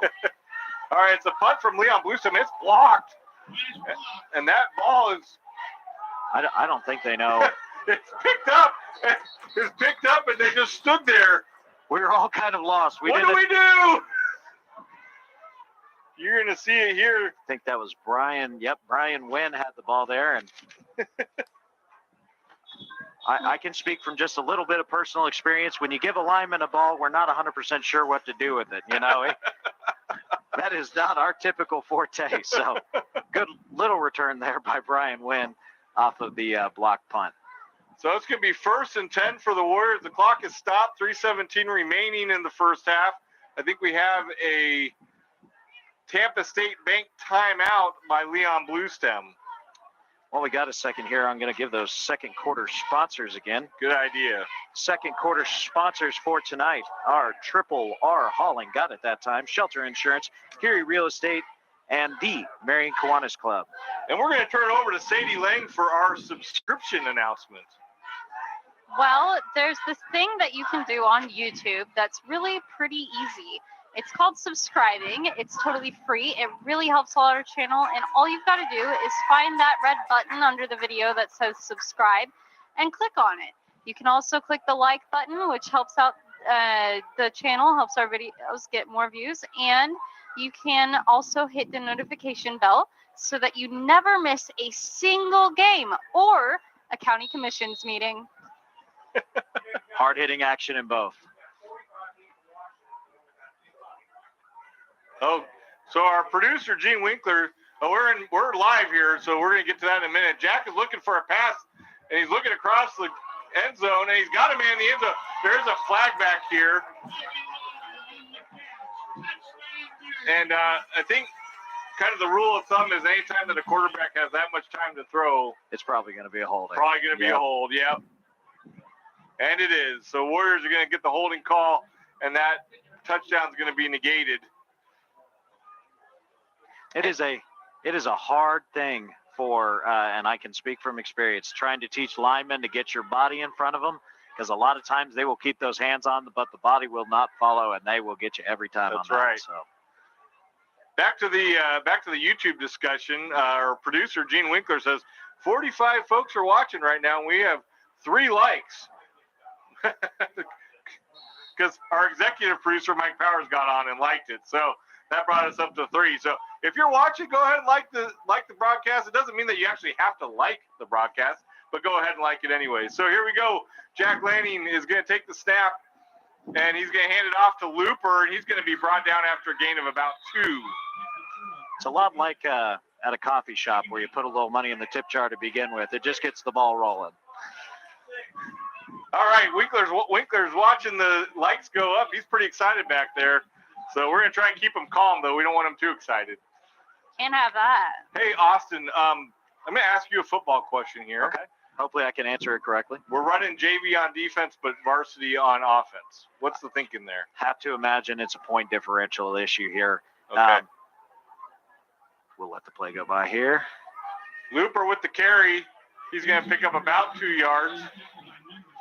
Yeah, the Warriors, I am not well versed enough to say that if we lose to Sedgwick, we could still win the district. I don't think that's the case, but I do think we have to keep the points on for the point differential. Part of it could be, too, that they just want to finish working them. A lot like a pregame or a preseason game in football, you know, you just are trying to get them as much work as they can, and then I imagine we'll see a lot of the JV offense in the second half. Okay, very good. Thank you for that. Our cameraman, Christopher Beery, just said that he got on the video and liked it All right. now. Very good. All right. We like this. We're up to 8 likes. That's great. All right. Jack is going to take the snap here. He's got him on the side to keep that ball, and he's going to run for the end zone, and he's in the zone for a case and Sun touchdown. There's a flag at the line. So we're going to see what this is about. Oh, they're gonna get a block in the back, I think, which I don't think that was a block in the back. What do you think, Austin? Well, it was a check in the back. I think it's a lot like in a I think it's a lot like in a youth baseball game where the runs start getting so wide they tell them, hey, your strike zone's about to get a whole lot smaller here. Yeah. You know, so just an unnecessary action there. But hey, sometimes it's hard to turn the motor off. So it is going to be 1st and 10 for the Warriors, but Marion's going to take their first timeout. It's a Tampa State Bank timeout.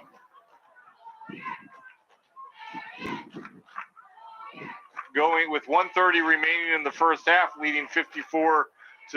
Sadie, you have another segment for us? I do. At one point, John Adams was sitting in a chair in his house, and he had a candle burning and a gun on his hip, and he decided he wanted to put the candle out, but he did not want to get up to put the candle out, so he shot it out and subsequently lit himself on fire. So, little fun fact about one of our founding fathers. That is one of the most American ways of putting out a candle I've ever heard. I love it.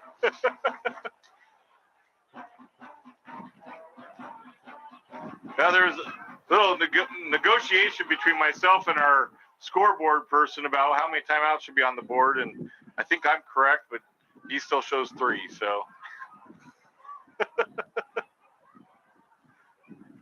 this rate, we've had a pretty smooth going so far. Yeah. So. It'll be 1st and 10 1st and goal for the Warriors from the 10-yard line.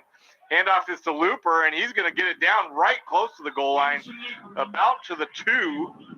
That's an 8-yard gain from Looper. This is great experience for Looper here tonight. A good hard run. He's been getting incorporated into the offense more and more as the season's gone on here. And from what I've been told of the coaches, he has put in a ton of time in the weight room and just buckled down. And that's a huge thing, especially for your underclassmen to start getting involved early. So great addition to the team. So Nathan Hoffner is going to bring the play in with Chance Schultz. And Lawler comes off, I believe. Bluestem with a chance to get a stop here.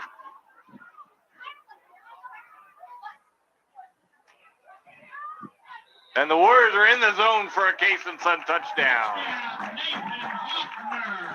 If I'm not mistaken, that's one of the few this year for Nathan Hoffner. So good to see him back and healthy and scoring for the Warriors again. Absolutely. That's going to put the Warriors up 60-0 with 38 seconds remaining in the first half. Do you look for them to go to the air again here, Austin? I would imagine you start pulling up just about any funky thing you want to try or work out, but maybe not put on film. So we'll be interested to see. Maybe they're drawing some stuff up in the sand. All right, Jack's going to step back, and he's going to pitch it to Looper, and Looper's in the zone for a Case and Sun conversion.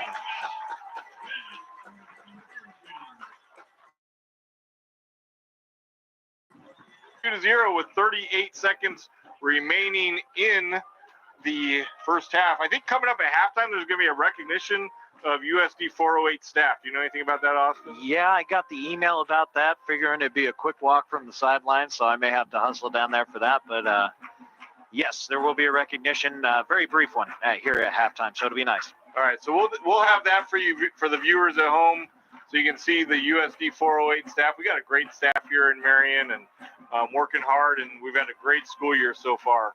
It's hard to believe the first 9 weeks is already over. I mean, it's flying by this year. It so. is blazing fast. Blazing fast. All right. 62-0. If you're just tuning in now, that is the correct score. Warriors lead 62-0 in the first half with 38 seconds remaining.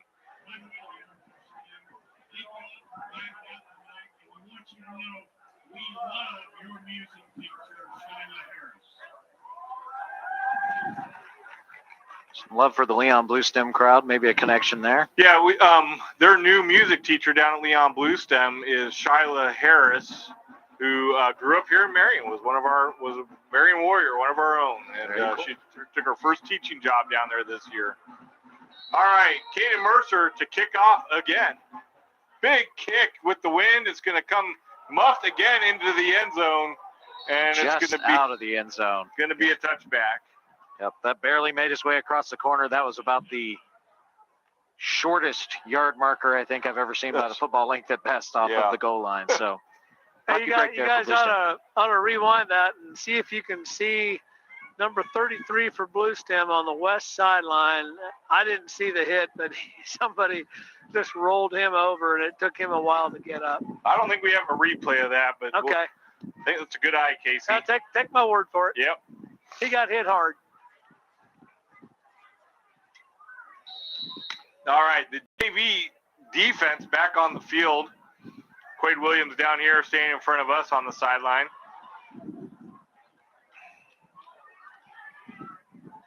First and 10 for the Lions from the 20-yard line, from their 20-yard line.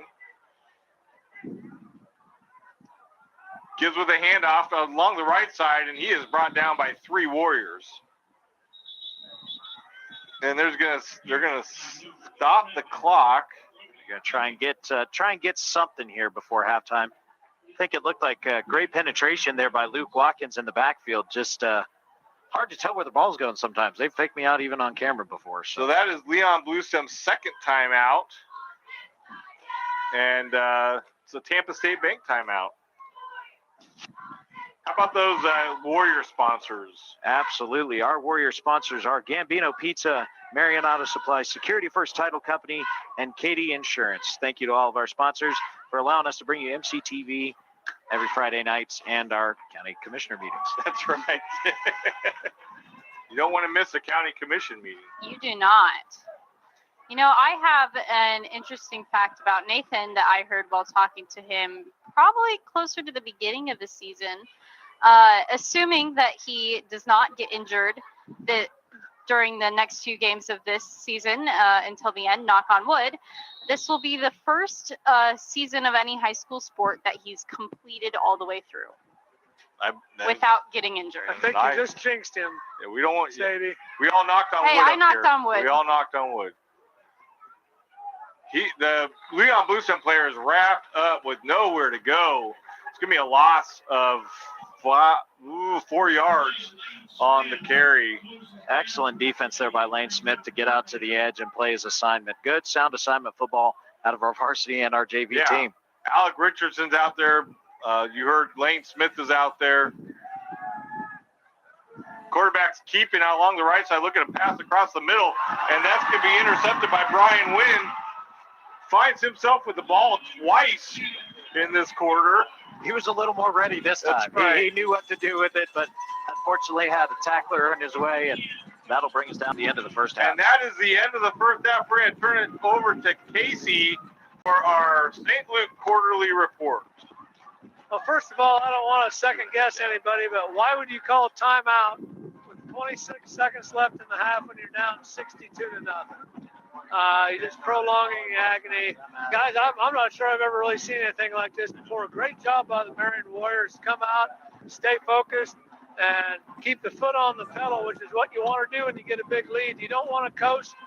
You don't want to let up. You want to keep the foot on the pedal.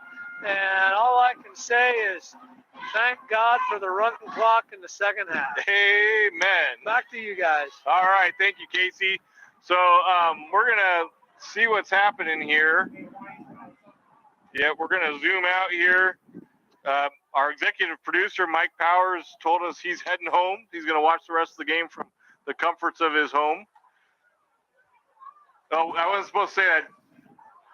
Judy's watching. He didn't want her to know. You know, when we were knocking on wood, he knocked on my head. Did you take offense to that? I did. Oh. I was very offended. I made a very offended face, and he laughed at me.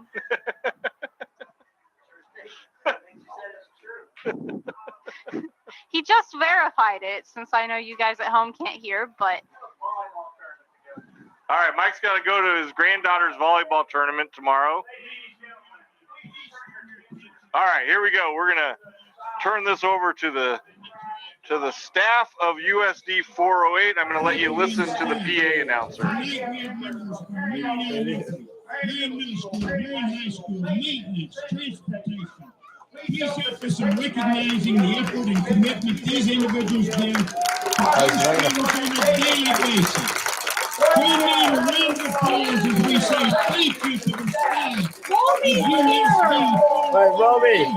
Kobe's here, Doc. There's so many of them.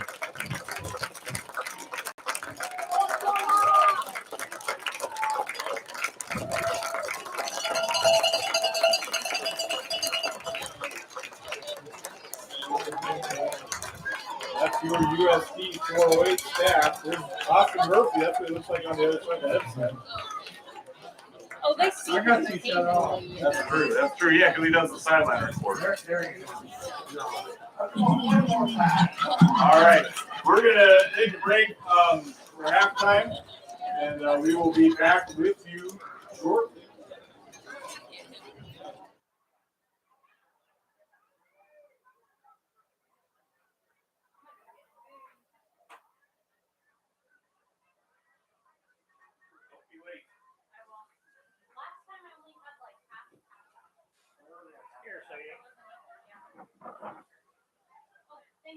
Can you bring me a pretzel and cheese? If they have pretzels. Yeah, if they do. If not, thank you for all you do. I already had a super bar today. Yeah.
All right, welcome back, Warrior fans. I went on over halftime and make sure to like the broadcast, so this one is just piling up the likes as we speak. We're up to 13 now. Hey, good halftime. Wonderful to recognize the USD 408 staff, and if I don't know how much of it was caught, but we had a little scrimmage going on out on the field during halftime with some of our younger Warriors out here in the park, in the stadium. Our executive producer, Mike Powers, went home. He's going to go to a volleyball game in the morning. Our sideline reporter, Casey Case, went home. He's going to go on a big bike ride with a buddy of his that's visiting here tonight, and they want to get up early for that. So both of those guys think that the things are in hand. I tend to agree with them. But we're going to go into the second half here with a running clock. This clock is going to run the entire half. It will only stop for timeouts and injuries. So Caden Mercer up to kick off again. And he's kicking into the wind. It's going to go to the 25-yard line where Leon-Bluestem tried to fall on it but missed it. And it is Warrior ball. The old Mercer wedge there. That's right.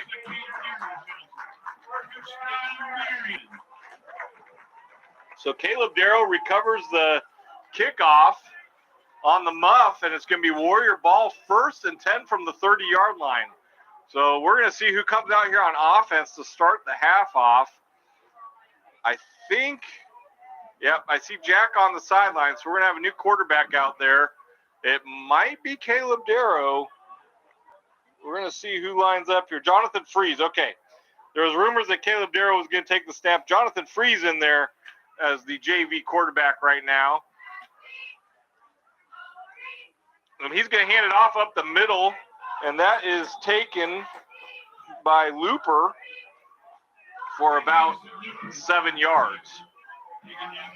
A little bit of scoring news from around the league here. Sedgwick, who will be playing next week, is currently up 42-14 over Belle Plaine at halftime. Okay. So not as big of a lopsided score. That, that point differential coming into play there a little bit. All right, so Warrior offense out here. We got Braden Hewlett is in the slot. I think Jesse Snyder on the near side. That's going to be taken around the right side for a first down, and that's Braden Hewlett picking up the first down. If we can get a replay there, Braden Hewlett sees that the inside is not there and cuts it up outside. Great read there and great quick reaction by Braden Hewlett. Absolutely. Bring up a Warrior first down, 1st and 10 from, I think, the 11. So Warriors can pick up a first down here on this possession. I don't think we're going to see that. I think they'll probably punch it in here in the next couple plays. You would think, but, we're going to give them a shot. That's right. Alec Richardson breaks out to the right side. A lot of men out, spread out. Lane Smith barely got off the field. And he's in the zone for a Case and Son touchdown. That's number 22, Caleb Darrow on the carry. Great run there by, again, JV is executing very well. I was talking to one of the coaches. They have currently 2 wins in their season so far, and something that has not happened in a long time in JV football for the Warriors. So exciting things to see across the board. Absolutely. So Warriors come out for the 2-point conversion. Again, that's Jonathan Freeze in at quarterback. He's going to keep, and he is in the zone for a Case and Son conversion. Fought through contact there, and he just really, really wanted that one. I believe that pushes the score now 70-0 with 9:25 left to go here in the third quarter. 70-0, and again, we've got a running clock, so that clock's going to run except for timeouts and injuries here in the second half. So this half is going to go quick. Very quick. And some more interesting news. I'll be bringing you some scores as they come through here, but Inman, believed to be a powerhouse in 1A football here and definitely shown it, is down 28-6 in the third quarter to Conway Springs, another perennial powerhouse in 1A football. Team finished their season yesterday with an exciting 28-26 win at Bennington, stopping Bennington on the last-second 2-point conversion to win. They finished the season 3-4. All right, Caden Mercer out to kick off again.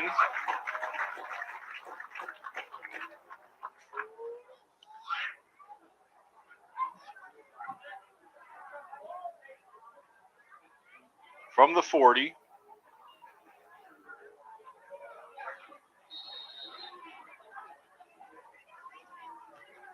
Good high kick by Mercer. Again, it hangs up there, takes a bounce at about the 24-yard line, and boy, there's a flag on the play, but I missed what happened there. A Warrior might have got it. Here's the play, and I think the Warriors recover. You have to wonder what the flag on that's going to be. Okay. So they're going to wave that one off. Yeah, Marion recovered the ball. There's no flag on the play, and that's going to bring up 1st and 10 for the Warriors from the 25-yard line. It looks bad on the scoreboard, but the Warriors are definitely not trying to lay it on here. They are giving it all effort to make this thing as competitive as possible. So Warriors will be on offense again here. So Warriors lining up on offense. We got Jesse Snyder out there. Number 50 is Luke Watkins. We've called some of these names before. And now Caleb Darrow is in as quarterback. So we knew that was coming. Here's Caleb Darrow taking some snaps. He's going to hand off up the middle, and there is room to run. That was Lane Smith on the carry, and he's going to bring it down to about the 10-yard line for a 1st down. That was just a good, hard run. He had a wide hole to work with, and great effort there by the sophomore. Yeah, 14-yard carry from Lane Smith, number 20 on the right side there, and able to, again, pick up that 1st down. So it's going to be 1st and goal for the Warriors from the 10-yard line. Looking here to punch it in again. Warrior JV on the field.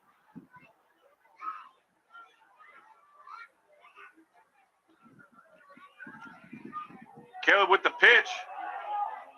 That again is to Lane Smith, and there's a flag on the play.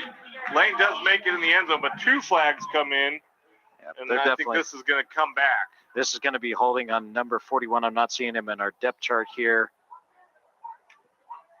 That may be, if I'm not mistaken, Austin Marsden, perhaps. Okay.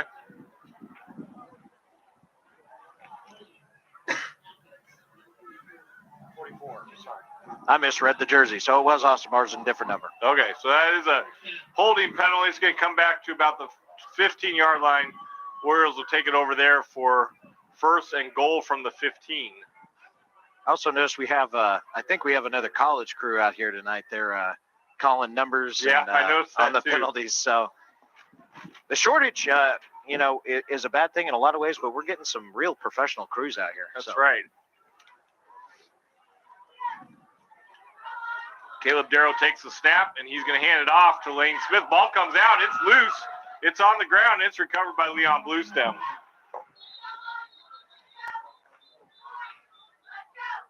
One of those things that you see, in JV is just kind of finding that you're getting used to finding that handle and holding on to the ball when you get hit and some of those things like that. So ball pops out. Leon-Bluestem takes over 1st and 10 from the 13-yard line. Who are our 3rd quarter sponsors? We haven't mentioned them yet. Our 3rd quarter sponsors tonight are MHS Pack, Marion County Ace Hardware, and Carlson's Grocery. Oh, they're going to say Marion recovered that ball. Okay. Thank you to our sponsors for the had that ball recovery. Yeah. All right. Caleb Darrow takes the snap. There's a miscommunication. They run into each other, but Caleb keeps, and he's going to bring it down about 4 yards. These are good reps for our JV guys to get. It helps get those little issues out and helps them a lot when it comes to actually playing their games on Monday. So absolutely good to see them get some work. So Jesse Snyder brings in the play from the sideline.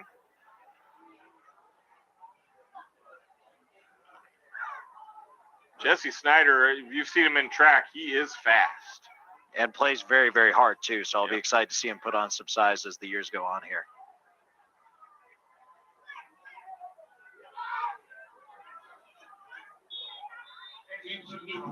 Jamison Looper picks up about 3 yards.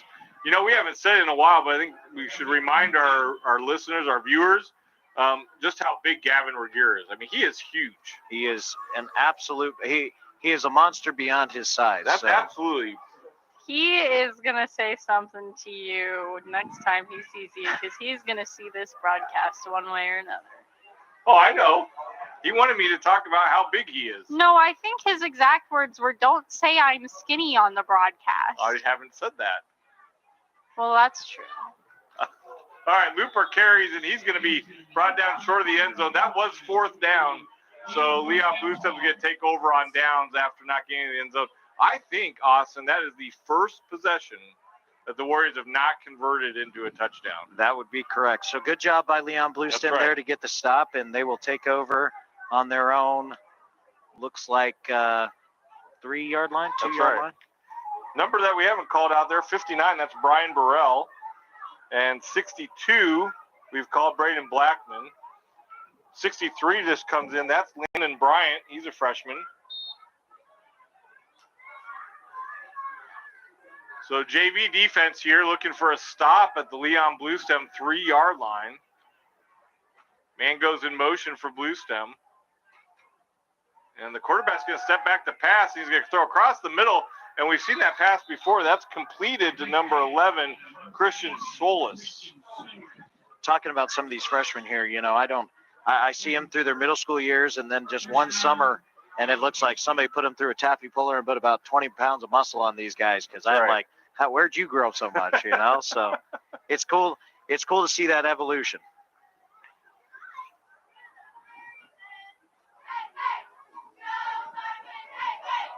The wind has not let up since it turned from the north. It's still blowing pretty hard out of the north. All right, Lions are ready for the 1st and 10 here. Quarterback sets back. He's got pressure. He's got a man out there. The pass is complete for another 14-yard gain. That was to Dawson Crutcher. Great pass there by Tucker Gibb. I mean, he had 2 guys in his face. I think he was thrown out of the tackle. So Leon-Bluestem showing some serious pop here when it comes to going to the air. Hopefully that's something they take with them moving forward. So defense looking for a stop here. This is, again, the JV defense out here leading 70-0 with 1:04 running clock going. So we're almost at the end of our 3rd quarter. Warriors looking for a stop. Man goes in motion.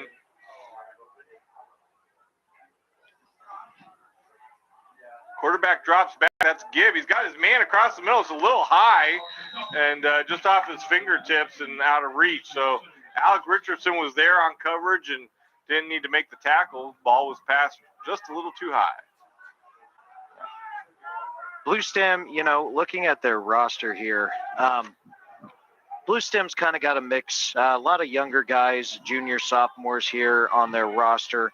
So, freshmen even. So hopefully as time goes on, Bluestem, it's hard to be on the other side of these things. So as time goes on, I hope Bluestem gets the opportunity to get a little bit more competitive as time goes on. So. Absolutely. Handoff is up the middle, and the Warriors not ready for it. The carry is going to pick up about 7 yards. Good job by Bluestem line there to open up some holes for him. And that is the end of the 3rd quarter. I'm going to ask Austin for the St. Luke Quarterly Report. Well, a couple early kickoff issues, and we got the ball twice there. Scored once for the JV. Bluestem gets their first stop of the game and is moving the ball pretty well so far. So I know we're a Marion broadcast, but I'm going to find the good where I can find it. There you go.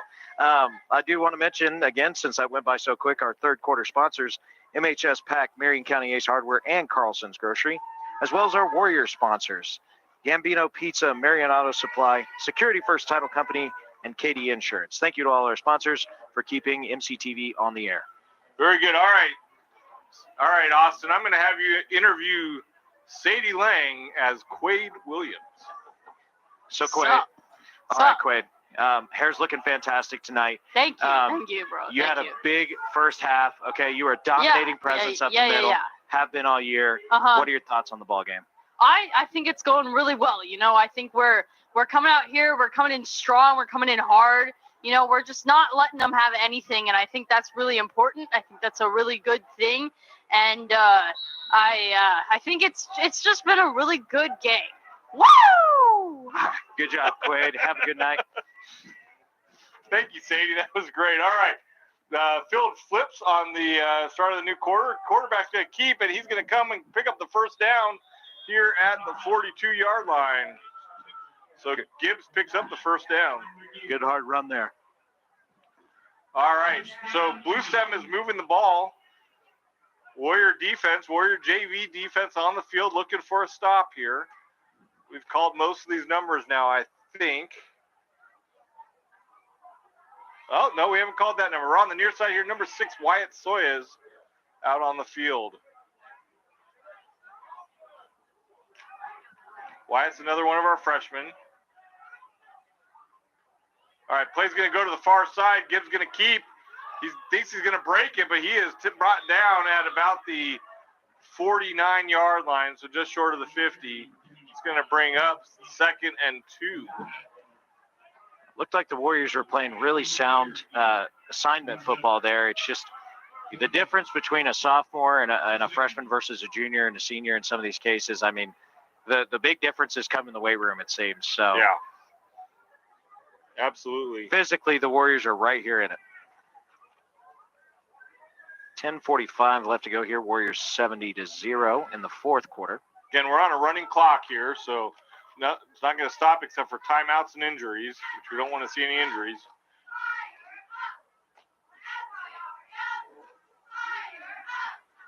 All right, the pitch to the running back, and he's going to be short of the first down, I think. It's going to bring up 3rd and short. I'm going to look for Gibbs to keep it on the next play and just punch it across the line here. Good job for Lane Smith there. Didn't make the tackle, but he did play outside contained, work that ball back up into his, up into his other guys. And that's what you got to do. I mean, you can't be a hero. It takes all 11 guys out there. So great assignment football, sound assignment football from our JV guys. 72 for Marion just came off the field. That's Vlad Harris, another one of the freshmen.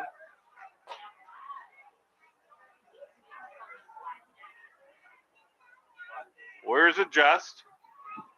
And yep, there's Gibbs on the keep, and he is across for the first down. Now there's word that the ball came out. And yeah, Braden Blackman came up with it, but they're going to say that it came out after he was down. I didn't see it come out, so. No. That quarterback keeper, I mean, it's hands down one of their best inside run plays, and they definitely move a pile up front. So that they do. When you get a couple 300-pound guys leaning forward, it definitely helps. All right, so JV Warriors still on defense here. Leon-Bluestem moving the ball up the field. They're now at the Warrior 47-yard line. Ball's going to pick up about 4 yards off the snap there. A nice play design there. Looked like they were going to be working outside like they had been, and Gibbs just keeps it up in tight. Good job there by the Lions. Going to bring up 2nd and 6 for the Lions as they move the ball down the field. They're at the 45-yard line. Or 44. 8:24 remaining in the game. Running clock. Warriors lead 70-0. That is correct. 70-0.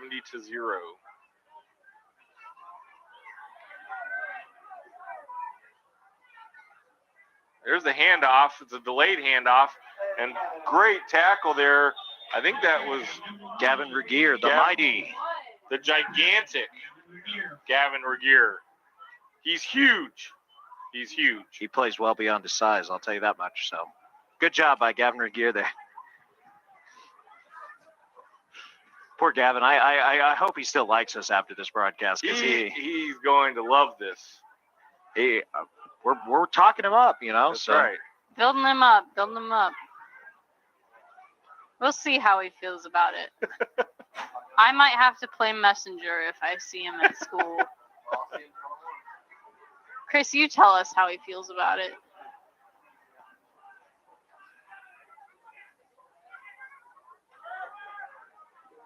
All right, keep up the middle from Gibbs, and he's going to pick up just a yard, I think. It's going to be short of the first down. Bring up 4th and 1. And we do have a timeout. That's a Tampa State Bank timeout from Leon-Bluestem. Well, it's going to go by fast, so let's make sure we thank our fourth quarter sponsors. That's right. Marion Dye and Fixture, Edward Jones Investment, and Yazel Megley Funeral Home. Thank you to our fourth quarter sponsors for keeping MCTV on the air. All right, we got a couple more seniors that we need to interview yet. So These are the ones that I'm not around as much. I know, but you're going to do your best. Oh, boy, okay. All right, so Austin, now you're going to interview Sadie as Braden Hewlett. Braden, you've had yourself a heck of a game tonight. Okay, you have been on these receivers all night. You've got yourself a pick here too. How are you feeling about this game? You know, I'm feeling pretty good. I feel like this one's going pretty well. I feel like this is a pretty good game. I feel like the team is doing really well, and yeah, I think this is it's shaping up to be a good game. Would you say that you are executing and doing what Coach told you to do? Yes, I would say that we're doing that exactly. All right, thank you for your input. Thank you, Braden. That was not good at all. Sorry, That's guys. okay. Sorry, Braden, if you hear this. All right, we want to thank you, Sadie, for being a good sport, and Austin, good interviewer. So, all right, here we go. Fourth down, first fourth down attempt for a fourth down conversion from the Lions. And I think Gibbs will keep it again. Yep, and Gibbs does keep it, and he's going to come right around the left side of center and pick up the first down.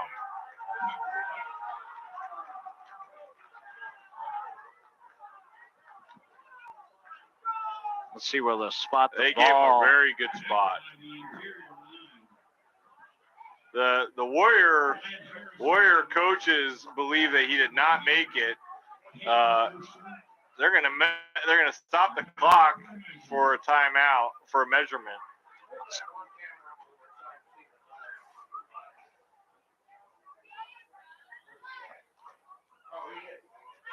All right, producer Gene Winkler says he did not make it. The clock does stop for this. We will see. Here's your measurement.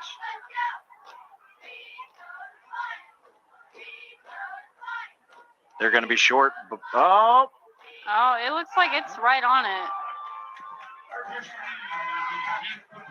So Leon-Bluestem picks up the first down, much to the dismay of Gene Winkler and others in the stands. By inches.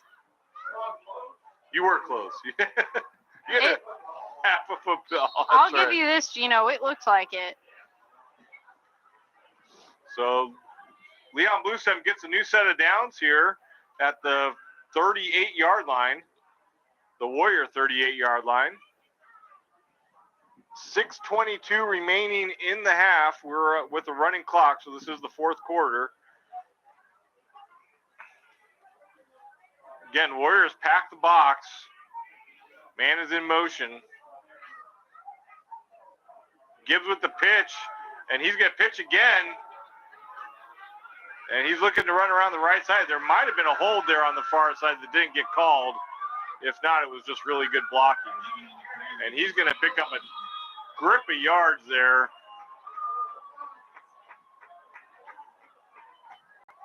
I think that was number 20, Lane Smith, again, getting good penetration on the outside, looking to box things in, but we were not ready for it to come back the other way. So they're breaking some stuff out here, trying to get a score to. Yeah, Christian Solis on the carry as Leon-Bluestem goes to the back of the playbook to come up with something to move the ball against the Warriors. That's right.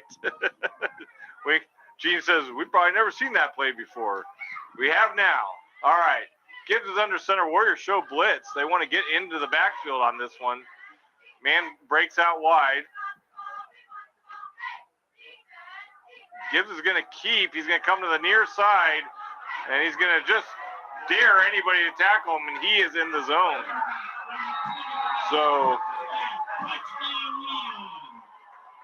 Tucker Gibb on the carry, and he is in the zone there for the first Leon-Bluestem touchdown of the game, and that's going to make it 70-6 with 4:41 remaining in the half, or in the game. You didn't get blanked. Nope. You didn't get blanked. So good for Bluestem there. A little pick me up heading into the ball game here.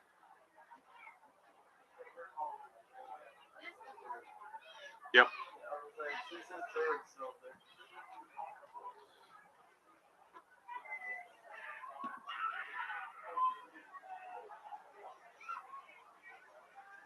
expect to see. All right, Yes, Gibbs here. Good passes it coverage. just behind number 11, Christian Solis, and he was unable to wrangle it in. So they do not get the 2-point conversion. It is going to remain 70-6.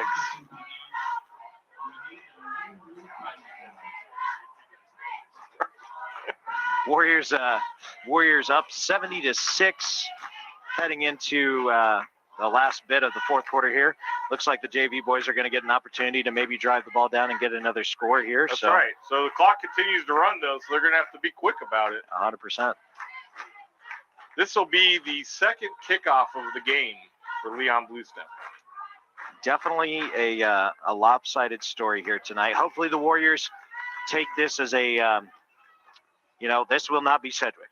This will not be Sedgwick next Friday. So you have to come out ready to work. And I think the Warriors have seen their share of heavy hitters this season. We are definitely more prepared than maybe in years past to take on those sort of teams. So, all right, let's get one more quick interview here of one of our seniors.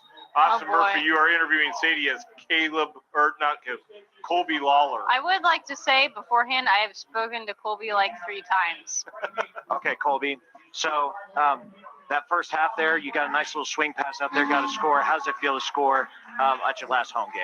It's been really good. It's been really nice to be out here joining this team for the first time my senior year. It's a really good team. I feel like it's a really good group of guys, and yeah, it's been a lot of fun to just be winning. Well, great to see you out there, man, and continue to have a great night. We look forward to seeing you play more for the team.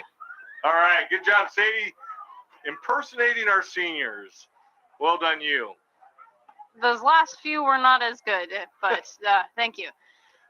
Hey, and we one of the things that we do during the season as we get into the end of the season, we're gonna have a game where it's looking like it's the end of the season. We will acknowledge each one of our seniors individually and talk about the great accomplishments that we've witnessed over their time with us here in Marion. So it's a low kickoff, and it is recovered at about the 30-yard line, 29-yard line, where Warriors will start probably their final drive of the game.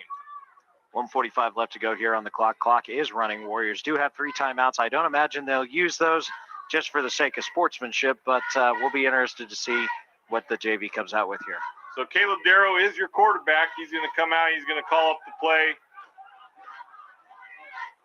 And we're going to change the personnel now.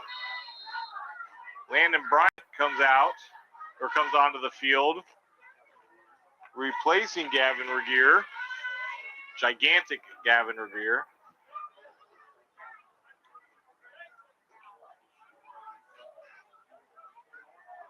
Caleb Keeps, he's going to go around the left side. He's going to make one man miss, but he's going to pick up 6 yards.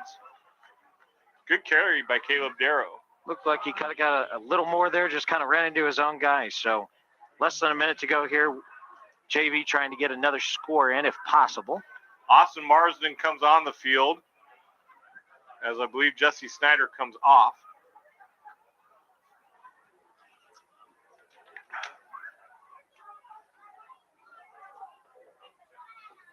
They called Gavin Regier off the field because he's so big.